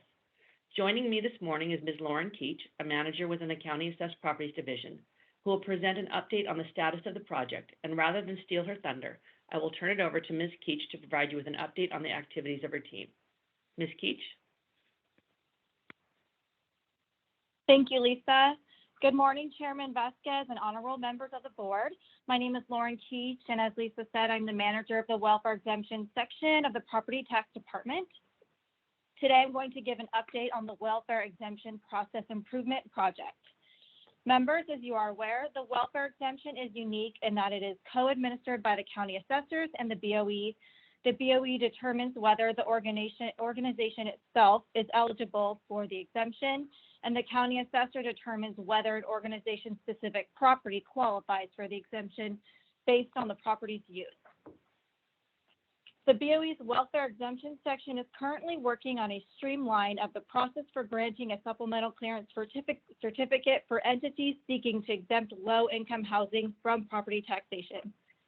Staff has begun the detailed work of reviewing each step and requirement in the welfare exemption process, which will include the performance of a comprehensive evaluation of each step in the application and approval process, and a concurrent review of related statute, rules, and policies which govern each step or requirement. Once the evaluation is complete, we will next develop solutions to improve the processes and revise policies and procedures as necessary. To provide you with a glimpse into the work being performed, the first step in the process evaluation is the application process itself. Staff are examining the format and content of the claim forms for clarity, missing or unneeded elements, and general user-friendliness. Once complete, we will then move on to our internal analysis and approval process to look for means to simplify, improve, and modernize each additional step in the exemption process. We anticipate this will be a long-term project that will incorporate lessons learned and best practices, and I am thankful that staff remain dedicated to making progress on our welfare exemption process improvement project as we attempt to revitalize and modernize our program. As the project continues, we will continue to provide updates and information regarding workflow improvements to provide visibility into the process and to ensure the board is informed. Members, thank you. This concludes my presentation, and I'm available for any questions you may have.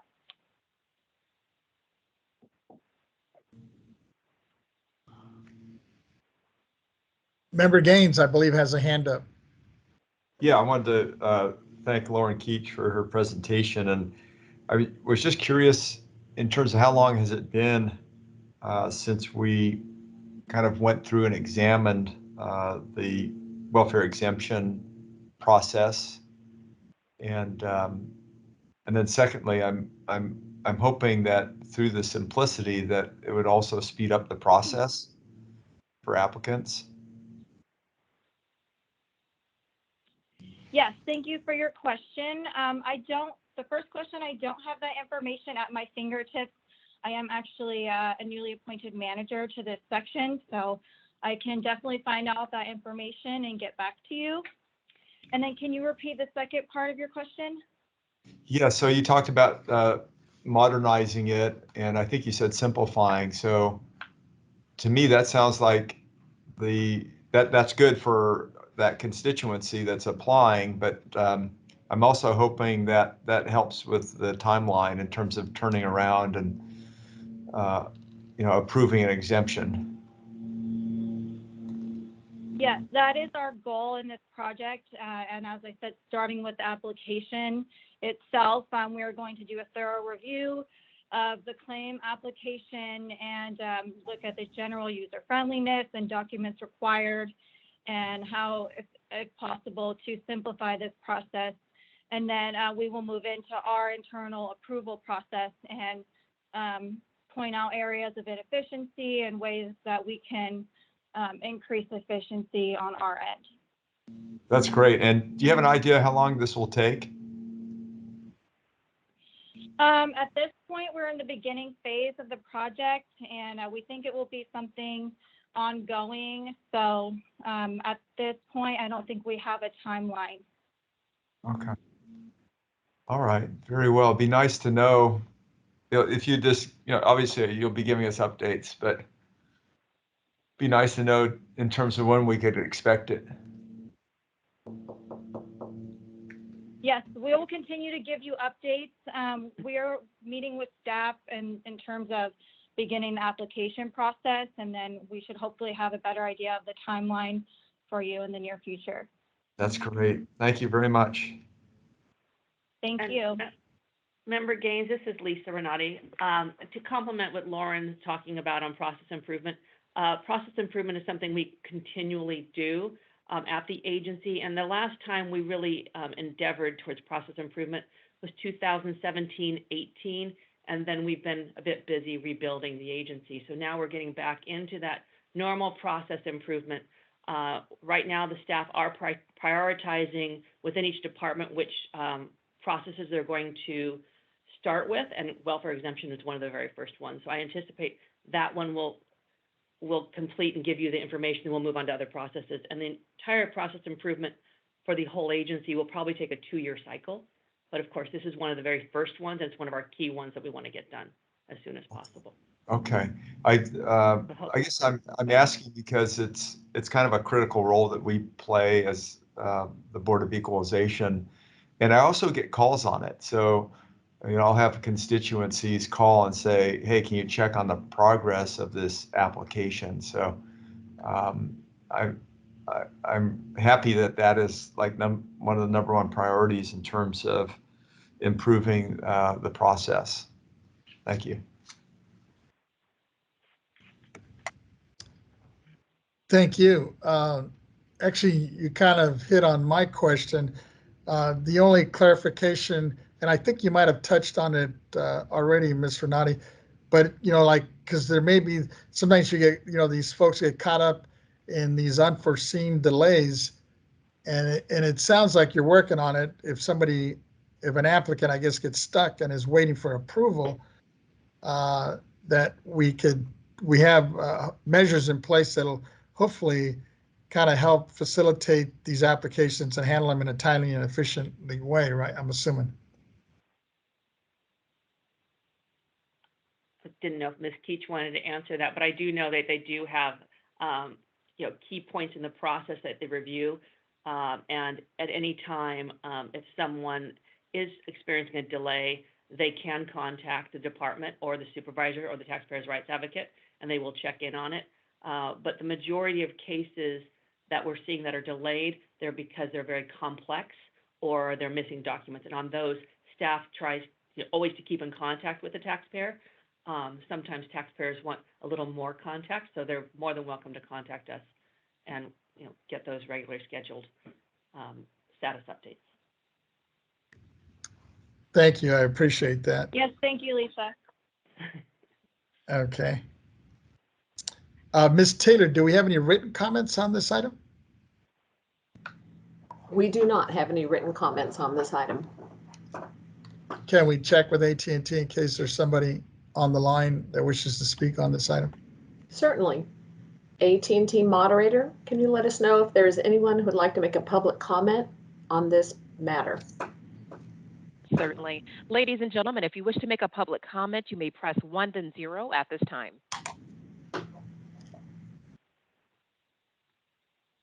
And once again, if you wish to make a public comment, you may press 1 then 0 at this time. And we have no one with a public comment. Please continue. Thank you. Members, I don't believe we need a motion for this item. I think it's just informational, if I'm not mistaken. Oh, there is a hand up from Ms. Cohen. Go ahead, Member Cohen. Yeah, so I'm just thinking, because I think that this issue surfaced due to our request at the last board meeting.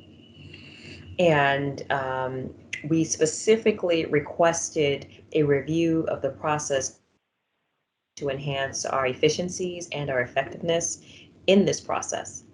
And I'm hoping that we can engage in this process from the lens of advancing and supporting the housing goals of the state. And with that in mind, we may want to create a timeline for ourselves so that we are accountable to ourselves and that there is a deliverable. Sometimes, we don't have a timeline. We can just kick it down the road, keep kicking things down the road. So I'm going to pivot to Ms. Fleming. Perhaps she can provide some direction about our timeline. I'm thinking somewhere between the timeline of 30 to 60 days, but Ms. Fleming, you have a better sense as to your staff's workload and what's coming down the pipeline and things that you're working on. So I will defer to you. Thank you, Member Cohen. I'm just taking a moment to process that, but if I could just, I'm running the scenarios in my head, if I could just make an initial distinction, and please correct me if my assumption is wrong here. So what staff are looking at and Ms. Keach is looking at is the process itself. It's like the government process that delivers, the outcome, which is the welfare exemption certificates. So from that perspective, what we're wanting to do is look at the process, the policies, the procedures, the details, just so it's the infrastructure that we're trying to reestablish, including perhaps in the long term, any technology adjustments or improvements or additions that may be identified as a part of the gap. The ultimate goal there would be to look at the efficiencies of the process, just in terms of how we execute it, but also the efficiencies and the timeline in which we're able to be responsive to the requester as appropriate. Now, as it relates to the purpose, when we elevate that process to its application in the case of board members considering the welfare exemption process for the purpose of affordable housing, that's a little bit of a different extension. So I just want to make sure I'm capturing it from a paradigm perspective, if I'm capturing it correctly. So the time frame that Ms. Keach's work is talking, which is the basic staff work, which is the mechanics of the process. To her point, we're just starting that process, so we'll give monthly updates because I've not yet seen the adopted plan that staff are working on, just to know that exact timeline. But I would anticipate that it's not going to be terribly, terribly long. As it relates to your ability to use this process, improved process for affordable housing, I think there, Member Cohen and honorable members, what we may want to consider is how are we going to take a bite out of that apple? Because it really is a little bit of a different object, a different thing that we would be needing to work on. So from that perspective, I know it's something that that you are definitely all very, very interested in, and there's definitely a relationship there. And maybe we take the opportunity to take it offline to get a sense of, is this something you want to do in a board workload work group, or I don't know. We need to craft that a little bit more, if I'm understanding your objective. Mr. Chair, if I may ask a follow-up question to Ms. Fleming. So Sure. how is this different from our original request? So for the original request, and I don't have the specific language, and I apologize, I don't have the specific language in front of me. So our goal was... Let me see. The vote from last month's meeting was to reveal the process, the welfare exemption process. So my question is based on the statements that you said, how does that differ, if at all, from the request that I'm asking for consideration? Thank you for that. So the request from last month, specifically on the welfare exemption process, is what staff are working on. Okay. So we consider that, for lack of a better way of describing it, the mechanics. It's the 1, 2, 3, 4 steps and procedures. So that's what staff are working on. Because part of that context of that discussion was the delays that we were hearing from board members and from taxpayers, the delays in how long certain steps are taking. I think, if I recall correctly, Deputy Controller made a comment about why is it taking so long, and we talked about the number of months. So the process is to look at where are the flaws or inefficiencies in existing steps that we use to execute that. If I'm understanding you, because I just want to make that distinction, different than we looking at the process to leverage opportunities in affordable housing. Thank you. Separate lane. Member Gaines, I see a hand up. Answer the question. Yeah, I just wanted to try to clarify, because I remember Colin brings up a good issue. So, I mean, we're looking at the process and how to improve it and how to speed it up. So that's one issue. And we're simultaneously taking a look at an opportunity for a welfare exemption for affordable housing. And that is ongoing, is that correct? So from that perspective, that is not contained specifically in the scope of the staff's process improvement project. Okay. As we're looking at welfare exemption. So correct me, members, if my recall on this is incorrect, but part of what we were talking about in the prior couple of months as it relates to welfare exemption for affordable housing, I believe it was going to be some public hearings that we were going to schedule for those. Okay, that's right. That's what I recall. So, right. I guess so I'm making the distinction between staff work and where we would be looking for engagement of public input. Okay. But the improvement, just to clarify, the improvement of the welfare exemption process in terms of efficiency is related in the sense that it would help move any exemption along, but we're going to have a separate hearing on the issue of affordable housing exemption. Am I understanding that correctly?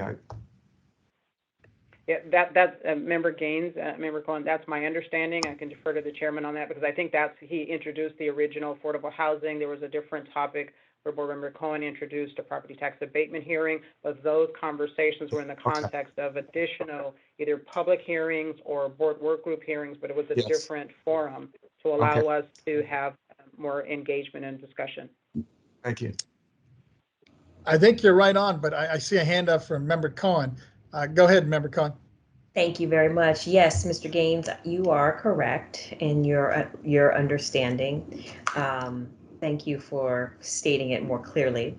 So there are really, I guess, two separate requests that are out there and outstanding. First is a review of the process, which we voted on and agreed with last month.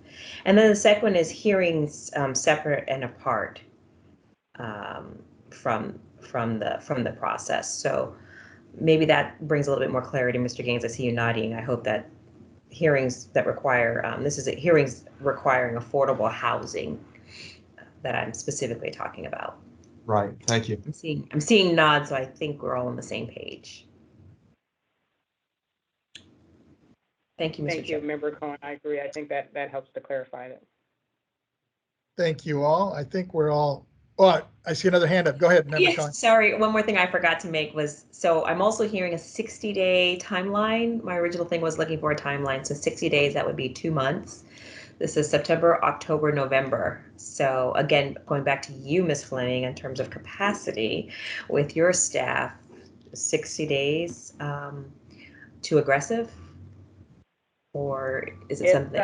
I would, yeah, to the extent on the staff's work, the staff's project, the process improvement project, certainly having more time there would be helpful. Again, we're using some of the same staff on our, as you know, members, coming up in October, November, December, we're also having our appeals process, and so that's additional workload. So it would be, in addition to the implementation of the Prop 19 items, et cetera. So to the extent that we could have more time on the process improvement, I would prefer and ask the board's patience and permission to really slow that one down so that we can provide updates, absolutely, as Ms. Leach indicated, but we really want to do thorough good work there. And so if you would allow me to, and I will circle back with Ms. Leach if she can comment on this, if we can at least provide an update at the October meeting on the status of the project, including the timeline. So we would outline what the plan is for the process improvement to give you a little bit more visibility into the process improvement, so that then you can have that understanding of how that work is moving forward, so that we could then align that with your goals and objectives and your timeline for the work groups or the additional hearings that you'd like to have on the affordable housing items. So we can align them so that you could take the benefit of the improvement, but still keep your objectives proceeding, keep that train moving, if you will. Yeah.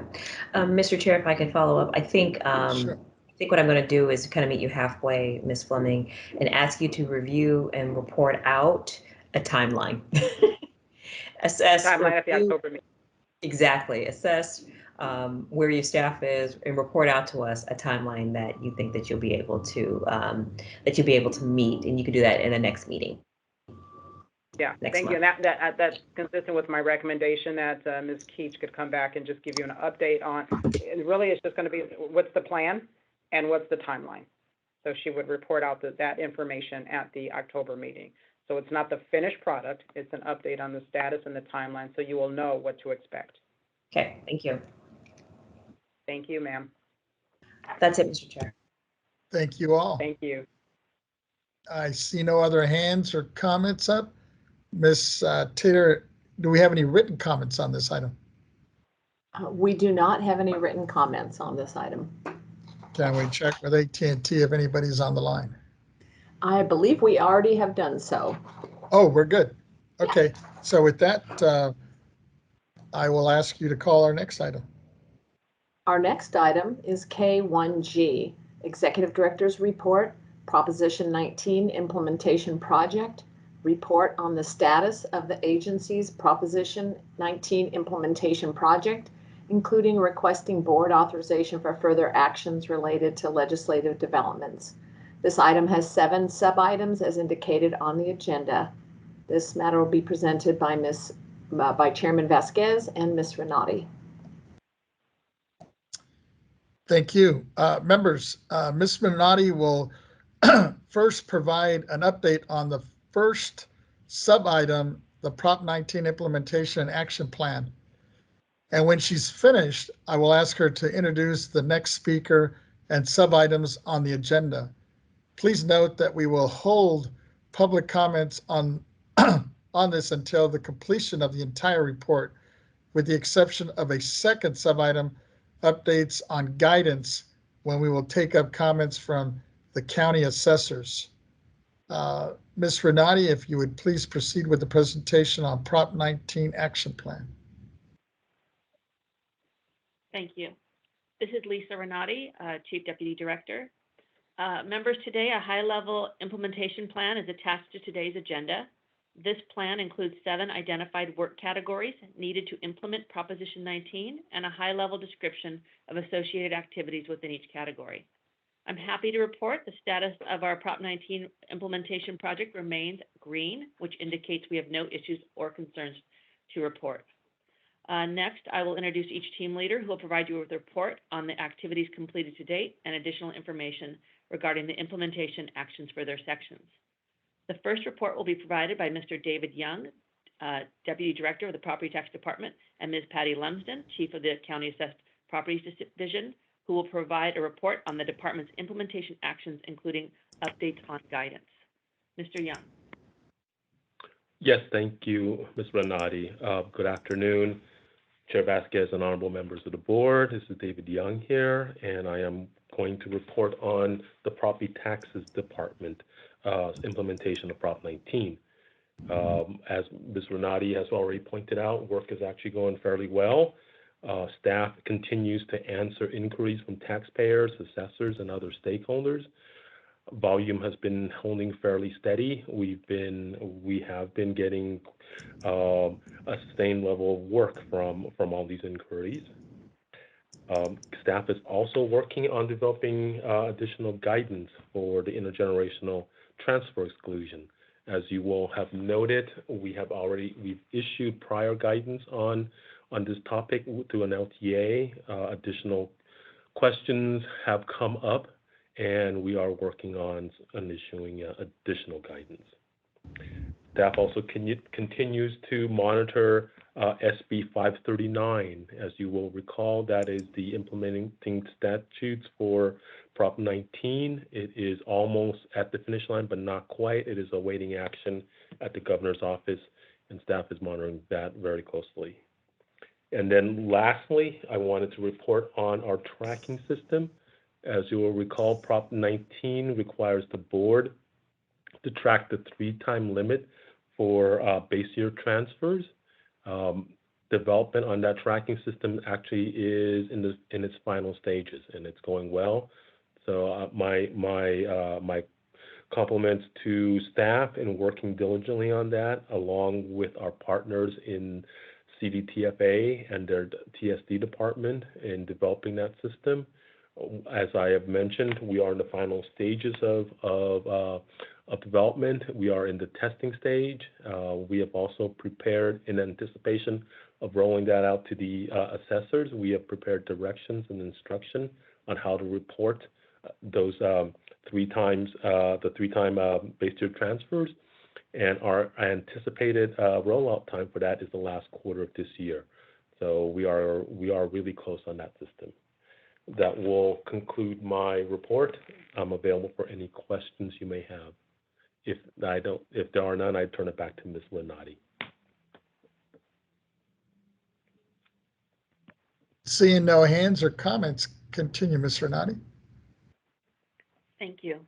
The next report will be provided by Chief Counsel Henry Nanjo, who will provide a report on the legal department's implementation actions. Mr. Nanjo. Thank you, Ms. Renati. Good afternoon, Chairman Vasquez and members of the board, honorable members of the board. I'm Henry Nanjo, Chief Counsel of the BOE's legal department, and I'm here with Richard Moon. The legal department is continuing to provide legal support to our other departments in addition to working on the board's 2 Proposition 19 related rulemaking efforts. At this time, I'll provide an overview of the status of each rulemaking effort. The first one is Rule 462.520, Exclusion from Change in Ownership, Intergenerational Transfers. As you may remember, at the July board meeting, the board adopted Property Tax Rule 462.520 as published in the letter to assessors number 2021/028, dated July 2nd, 2021. Staff completed and submitted the final rulemaking package to the Office of Administrative Law on August 6th, 2021. And once the Department of Finance provided sign-off on the board's economic and fiscal impact attachments within the regulatory package, staff followed up with the Office of Administrative Law. Recently, on September 15th, 2021, the Office of Administrative Law reached out with a few technical questions on our package. Staff is currently working through the inquiry with OAL, and we hope to receive approval by OAL prior to the October board meeting, and we will continue to keep you apprised on developments. With regards to our second rule, Rule 462.540, Exclusion from Change in Ownership Base Year Value Transfers, at the August board meeting, the board adopted Property Tax Rule 462.540 as published in letters to assessors number 2021/027, dated July 2nd, 2021. Staff submitted the rule's economic and fiscal impact attachment to the Department of Finance, and after addressing a few questions with the Department of Finance, we received their sign-off on September 14th, 2021. Staff is preparing the final rulemaking package to send to OAL this week and anticipates submission on or around September 24th, 2021. I want to extend my appreciation to the legal team, given the fact that we're also working on state assessed appeals at this time and numerous other items. They are keeping on track with everything, and particularly these 2 very important implementation efforts of the board. That concludes my report. Please let me know if there are any questions for myself or Mr. Moon at this time. Thank you. Thank you. Vice Chair Schaefer, I think, are you trying to make a comment? No? Okay. I think we're good. We can continue, Ms. Renati. Thank you. The next report will be provided by Mr. Dustin Weatherby, Chief of the Legislative Research and Statistics Division, who will provide an update on legislation related to the implementation of Proposition 19. Mr. Weatherby. Thank you, Ms. Renati. Good afternoon, Chairman Vasquez, Vice Chair Schaefer, and honorable members of the board. This is Dustin Weatherby, Chief of the Legislative Research and Statistics Division. Today, I will provide you with an update on legislation related to the implementation of Proposition 19. The BOE tracks Senate Bill 539 and Assembly Constitutional Amendment 9 through the first year of session. Senate Bill 539, introduced by Senator Hertzberg, is a property taxation bill regarding intergenerational transfers of real property and base year value transfers. A complete analysis of SB 539 provisions is posted on the Board of Equalization's website. SB 539 addresses several areas of the intergenerational transfer provisions, continues to provide the BOE the authority for emergency rulemaking, and addresses the definition of what constitutes a family farm. In addition, SB 539 broadened the scope of the measure to include victims of wildfires and natural disasters. The bill passed the legislature unanimously, is now on the governor's desk for signature or veto consideration. The next bill I want to highlight is Assembly Constitutional 9, introduced by Assemblymember Kevin Kiley. ACA 9 seeks to repeal several provisions of Proposition 19 regarding intergenerational base year transfer exemptions and instead reinstate the prior rules. ACA 9 would apply retroactively to all effective purchases or transfers occurring on or after February 16, 2021. ACA 9 did not receive any legislative action this year and is eligible to be heard in January 2022 when the legislature reconvenes from the interim recess. Members, this concludes my report. I'm available to answer any questions you may have. Thank you. Member Gaines, I see your hand. Yeah, great. Thank you, Chair. Just want to get a clarification, if I could, on SB 539. I know there were discussions going on with the farm exemption. Can you expand on that in terms of the language and what was finally agreed upon? Yes, thank you for that question, Board Member Gaines. So Senate Bill 539 contains some provisions relating to family farm transfers. So in short, the taxable value for a family farm is calculated in the same way as a family home. So if an eligible heir in a transfer under Proposition 19 occurs, then the fair market value of the farm is going to be determined based upon a formula set out in SB 539. So the way the bill sets it out is the possible new taxable value formula would be the fair market value minus the assessed value plus $1 million. And that would then determine an additional blended assessed value. So there's a couple rules to that formula. So for example, if the fair market value of the farm is less than the assessed value plus the $1 million, then no additional assessed value would be added on to the farm's current assessed value. However, if the fair market value is greater than or equal to that assessed value plus $1 million, then that above formula would be used to calculate the new blended assessed value.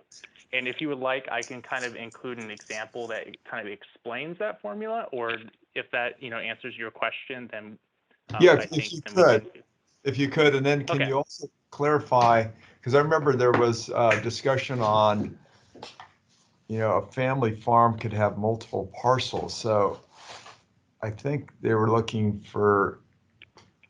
farmers were looking for clarification on whether those rules apply on a per parcel number. Yeah, so I'll answer that last question. In the text, it says the exclusion shall apply separately to the transfer of each legal parcel that makes up a family farm, and that each legal parcel that makes up a family farm shall be deemed itself to be a family farm, except if the parcel contains a family home. That would apply for the exclusion separately.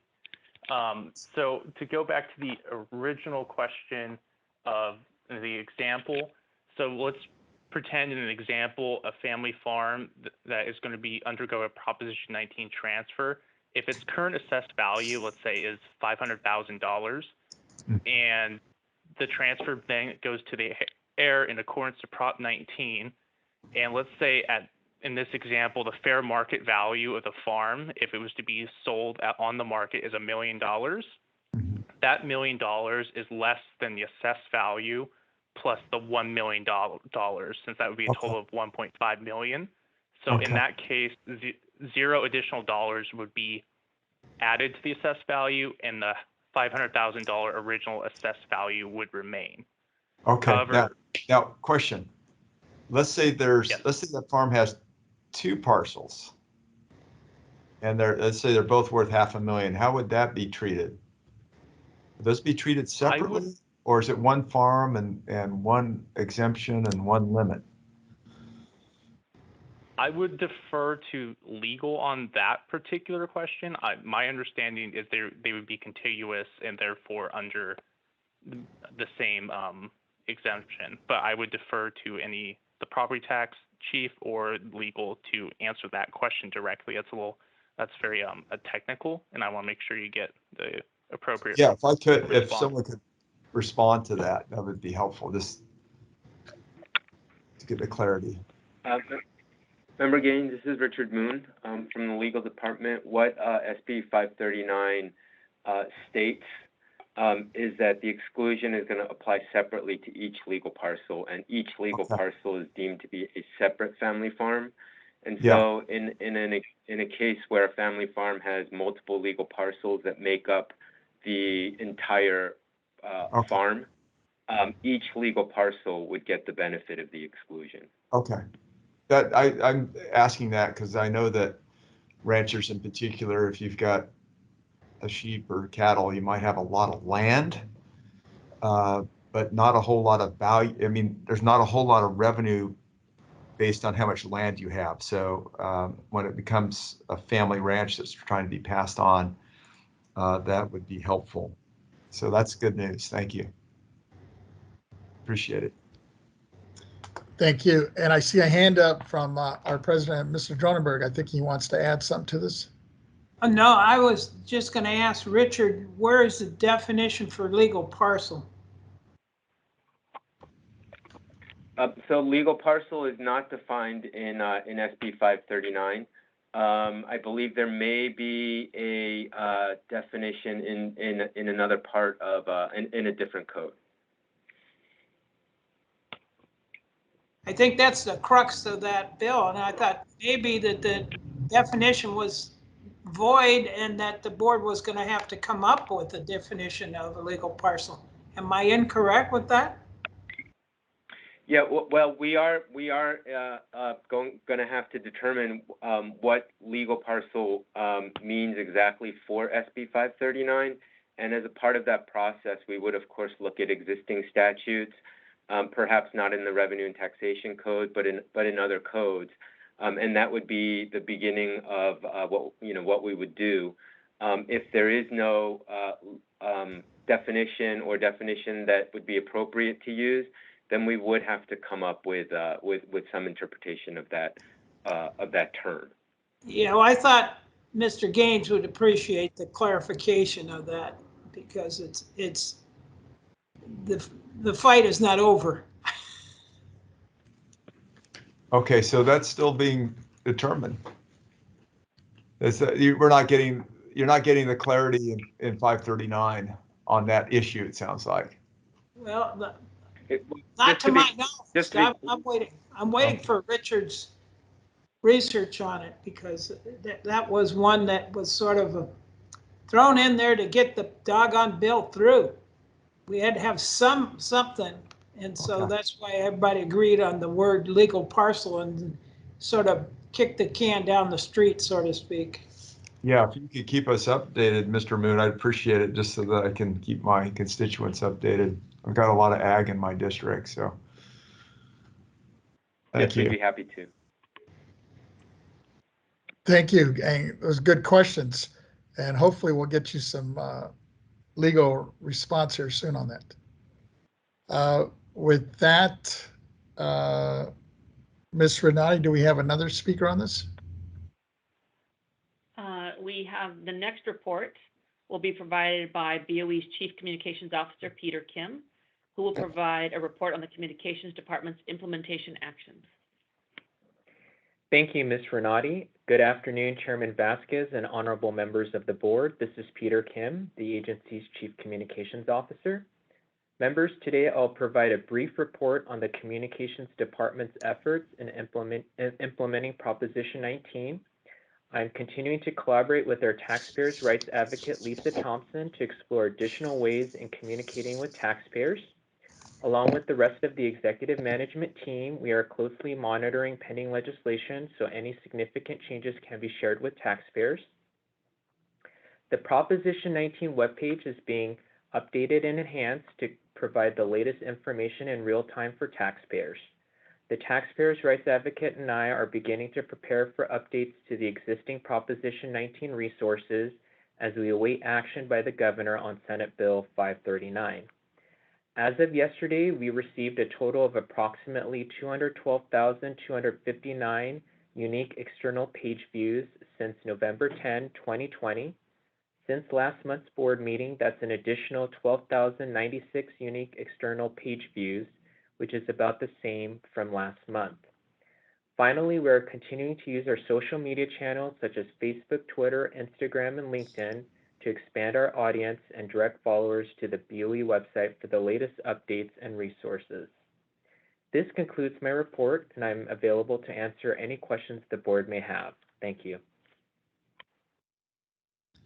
Thank you, Mr. Kim. I have one quick question for you, and it's along the lines of, is it possible to create some kind of a survey that could be added to the website to better gauge what people are looking for, such as a question asking what information visitors would like to see addressed or questions they would like to be answered, so we can take that information and adjust the website as necessary in a timely manner? Mr. Chairman, thank you for that question. Yes, I will definitely take a closer look to see if a survey can be utilized. And whether this tool can help us assist in better serving taxpayers. And I will definitely circle back with your office once I have more information. Thank you. I appreciate it. Members, are there any other questions or comments for Mr. Kim? Seeing no hands or comments. Ms. Renati, we can continue. The next report will be provided by the Taxpayers' Rights Advocate, Ms. Lisa Thompson, who will provide a report on the implementation actions of the Taxpayers' Rights Advocate's Office. Ms. Thompson. Good afternoon, Chairman and honorable board members. I'm Lisa Thompson, the agency's Taxpayer Rights Advocate. I'm pleased to report on this Proposition 19 implementation and action plan for the Taxpayers' Rights Advocate Office. Our office continues to monitor progress on legislation implementing the provisions of Proposition 19 and approval of property tax rules addressing the intergenerational exclusions, as well as the base year value transfers of Proposition 19. As you know, Senate Bill 539 has been approved by the legislature and it is awaiting the governor's signature currently. The Taxpayer Rights Advocate Office implementation plan is focused on updating its existing taxpayer information sheets on exclusions and base year value transfers affected by Proposition 19, as well as developing new information sheets addressing family farms and property that was impacted by a disaster. We are currently collaborating on how to best present the information so that taxpayers are aware of current law as well as prior law, since people may still be filing claims for change in ownership events that occurred prior to the 2021 Proposition 19 effective dates, such as a parent's death that occurred before February 16, 2021. We want to make sure that taxpayers know what property tax savings may be available to them, depending on the time frame that is involved. I continue to collaborate with the communications officer, Peter Kim, on various aspects of Proposition 19 to ensure that taxpayers are kept informed. This includes my update for the TRA portion of the implementation plan. I can move on to the education and outreach implementation actions, unless we need to call that item through. Ms. Taylor. Would you like me just to continue on? I think we're good unless I see a hand, but I don't know if it's an old hand from Member Gaines. Yeah, I've got a question. I'm sorry, I'm eating lunch, so I turned my camera off. But No problem. I did want to ask a question just in terms of this base year value benefit from Prop 19. And I just want to make sure that homeowners know that they have that benefit. And I know that, Ms. Thompson, that you're reaching out to let people know, but I'm trying to figure out how can we do it. Is there a more effective way? I would think that real estate agents would be telling, someone who's selling their home that they have this option. And do we have any sort of information or background from the realtors that they're making a push and making sure that home sellers are aware of the base year value transfer? And what are we doing to make sure that the word's getting out? Yes, thank you for that. So I'm happy to reach out to the California Realtors Association after the existing information sheets on the base year value transfers, as well as the new information sheet that just is specific to Proposition 19. And so they're aware of that, and that could be a good resource that they may wish to direct their clients to. So yes, I think that's a great idea. I've had conversations with just some real estate agents who have made comments, or some brokers that just had reached out to our office, and I have directed them to our Proposition 19 page as well. So yes, I'll be happy to do that and provide a little more insight into that, and that way taxpayers are aware of those property tax savings that are available to them as they're purchasing or exploring the purchase of a home. That's great. Thank you for that. Thank you. And then when this is wrapped up, if I could just ask a question of Ms. Renati and the executive director at the appropriate time. Okay, so I'll go ahead and go on to the education and outreach implementation action, since that's a good segue from that question. Again, honorable board members, I am Lisa Thompson, our agency's taxpayer rights advocate and chief of the Taxpayer Rights Advocate Office. I would like to report on the Proposition 19 implementation and action plan for education and outreach. The focus of the education and outreach implementation plan is actually on the creation of a Proposition 19 fact sheet, presentation material development, and to assess the need for additional educational materials. As indicated previously, in collaboration with the communications officer, the Taxpayer Rights Advocate Office created a Proposition 19 fact sheet and PowerPoint presentation earlier this year. That material provides information on the intergenerational transfer exclusion that was effective February 16, 2021, and on the base year value transfers for seniors and disabled persons, which were effective April 1st. The communications officer and I will continue to work together to update that fact sheet and PowerPoint presentation once the statutory provisions implementing Prop 19 has been passed, and our property tax rules have been approved by the Office of Administrative Law. Additionally, it is important that taxpayers have access to as much information as possible about the effects of Proposition 19 and that it's easy for them to understand. Thus far, we believe all the information disseminated from our agency has been comprehensive and responsive to the needs of taxpayers and assessors concerning Proposition 19. Of course, we are always looking for improvements to get out more, so we are continually collaborating amongst ourselves and seeking input from parties. Later in the agenda, I will provide an update on the activities of the Taxpayer Rights Advocate Office specific to statistics that we have on the number of taxpayers that we assisted last month as part of agenda item K1, as well as some commentary on participants in the Bill of Rights hearing last month. So this concludes my update for the educational outreach implementation plan. I'm available if you have any further questions. Thank you. I see on hand, and I don't know if it's an older or new hand from our president, Mr. Dronenberg. I just wanted to comment, that the transfer of base issue, whether it's for parent-child or it's just a transfer for old age situation, is a very hot topic. We're out speaking on it constantly. So,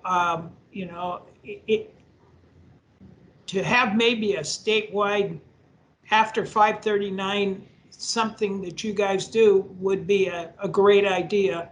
But I know it's one of our most asked for questions, and we're doing constantly doing talks to realtors and or attorney groups on it.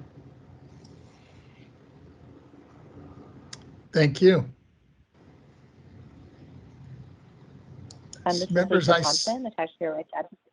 I'm sorry, go ahead, Ms. Thompson. Sorry.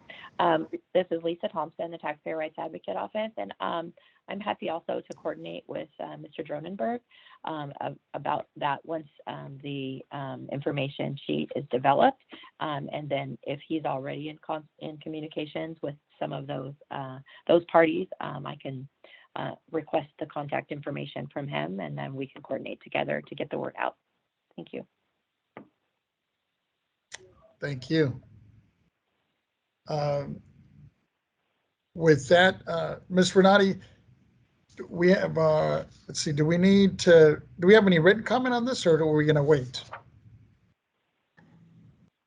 Chairman Vasquez, this is Kathy Taylor. We do not have any written comments. Okay. Ms. Taylor, I was wondering, as I'm looking at some of the members, and I know I kind of lost track of time here, and I noticed it's already 12:30.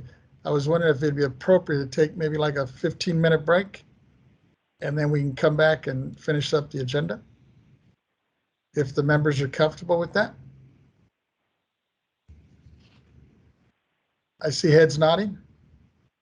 Chairman Vasquez? Yes, Ms. Stowers, go ahead. Okay. I'm okay with the break, but I think we might have a gentleman on the line that wanted to talk about this. Oh, sure. That's what I was asking Ms. Taylor, but I thought you said there was nobody on. We didn't call for public comment, so I could do that. Okay, let's check before we take a break. All right, AT&T moderator, can you let us know if there's anyone who'd like to make a public comment on this matter?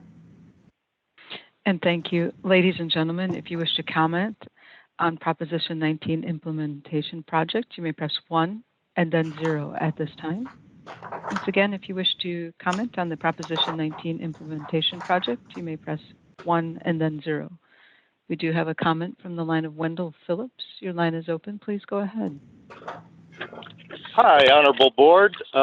Yes, thank you for reminding everybody that they did have a comment. And, Ms. Lisa Thompson just brought up a great point on the education outreach, which is really kind of why I'm in the situation I'm in, and which is why I'm addressing the board. But and I know I was very, very early in pulling the trigger on trying to use Prop 19, probably one of the first ones. But my experience, and I'll just give you my experience with this, is that my particular realtor and the whole office really didn't want to advise on Prop 19 at all for whatever reasons. Now, whether they're nervous of legal or what, but because being a realtor myself, I'm not a broker affiliated realtor, so I just have my license. I don't really use it, but I am aware of all the new laws and things that come down. But I guess my point was that when I brought it up to my realtor, they basically had no comment on Prop 19. So as far as education outreach, I would fully support that because it's needed. But back to my original reason for this call was back in the July meeting, I had joined the meeting in the hopes of getting my Prop 19 application, base value application transfer approved through the Sonoma County Assessor's Office. Now, I applied for it early on, only to be denied, not knowing that one leg of the transfer had to be after April. Of all the things I didn't know, that was probably the most important one to know, because I sold and purchased November of 2020 and then purchased in December of 2020, thinking that after Prop 19 passed, I would be able to do the base value transfer. So I emailed Lisa Thompson and Mr. Nanjo, seeking their help in getting the Sonoma County Assessor's Office to approve my base value, because I think in that board meeting, in the July board meeting, it was agreed that I attempted in good faith to try to follow all the rules, not knowing that one particular rule of one leg needing to be after April. So I'm still seeking the Board of Equalization's help in getting my Prop 19 application approved. And that's really about all I have. Thank you. Member Gaines, did you have a question or comment on that? I do remember this conversation with Mr. Phillips at our last meeting. Would sure like to see what we could do as a board help in that effort. Maybe we ought to, I don't know if we need to speak to legal in terms of clarifying what our authority is. But I'd like some direction in terms of what can we do. Vice Chair Schaefer here. When a taxpayer has been visited by Mr. Nanjo and our legal department, I'd like to really have a little memorandum from our legal department as the issue and the status of it. I don't feel any of us are really competent to delve into a pending issue that our legal department has opined on when we really are not in the loop. Thank you. Thank you. If Hi, this is Lisa. Did I hear Hello? somebody else? Hi, this is Lisa Thompson. If I could Yes, provide go ahead, a little Lisa. bit of Go ahead. insight. Talk with Mr. Wendell. So in this case, as far as I don't think it's a legal request would be needed in this situation. So as he explained, and what I looked at this as well, is both of his transactions were prior to the April 1st, 2021 effective date of Proposition 19. So this base year value transfer does not meet the qualifications under Prop 19, and because both events were before that date, it would fall under the provisions of prior law, and so it's really isn't a question of how to handle it. It's simply the event date. His option would be, because of the dates of his transaction, I mean, it's not ideal, but if he really wanted to transfer his base year value from his previous home that was sold, then he could buy another one and basically transfer that to a new home. But the one that he purchased as his intended replacement wouldn't be in there and shouldn't enable him to qualify. So that would be an option, but it's not a situation where he was unable to purchase during a specific time period. I know during past board meetings it was discussed about extensions to extend that 2-year deadline, maybe because of COVID situations. Of course, that would require a law change, but it's simply, unfortunately, the transactions are prior law, and so it just doesn't fit under Proposition 19. It would fit under the prior base year value transfer provisions, and it does not meet that. So, Okay, Vice Chair Schaefer. Value must be high.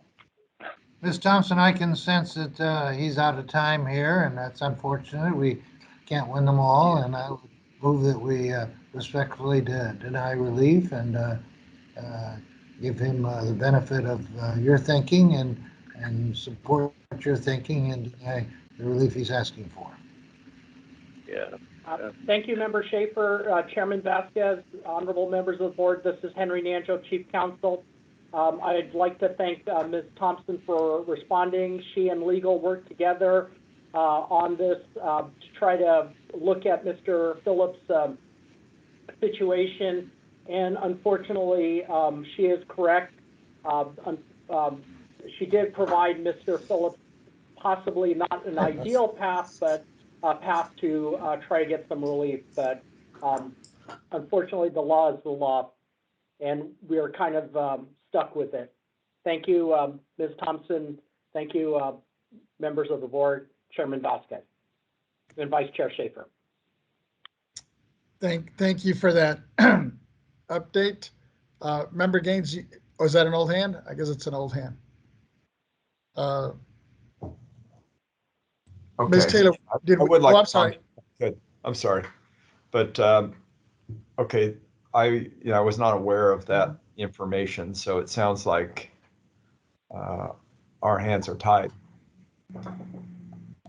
on this issue because there's been a legal interpretation by our attorney. So I'm very sorry to present that information, but it sounds like there's been communication with the Board of Equalization and Mr. Phillips on this issue.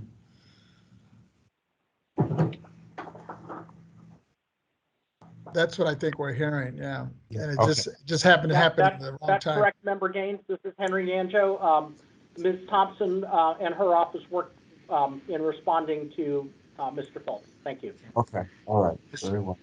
Mr. Gaines, Member Gaines, is that a second on my motion? Vice Chair Schaefer. Well, do we need a motion? I guess that would be the question. I don't think we need a motion on this one because legally, I think our hands are tied. There's nothing we can do. Yeah. All right, I will withdraw my motion then. Thank you. Thank you. With that, Ms. Taylor, we didn't have anybody else on the line, did we? We think that there's another person on the phone line. Go AT&T ahead. operator, is there another public comment? There are no other comments at this time. Thank you. Thank you. With that, members, if people are comfortable, I was going to suggest that we take like a 15-minute break. Is that sufficient? And then we can regroup. I see heads nodding. Okay, I have 12:40, so we would reconvene at 5 of, if we're all good with that. Thank you, and we'll come back. We'll just take a little 15-minute break.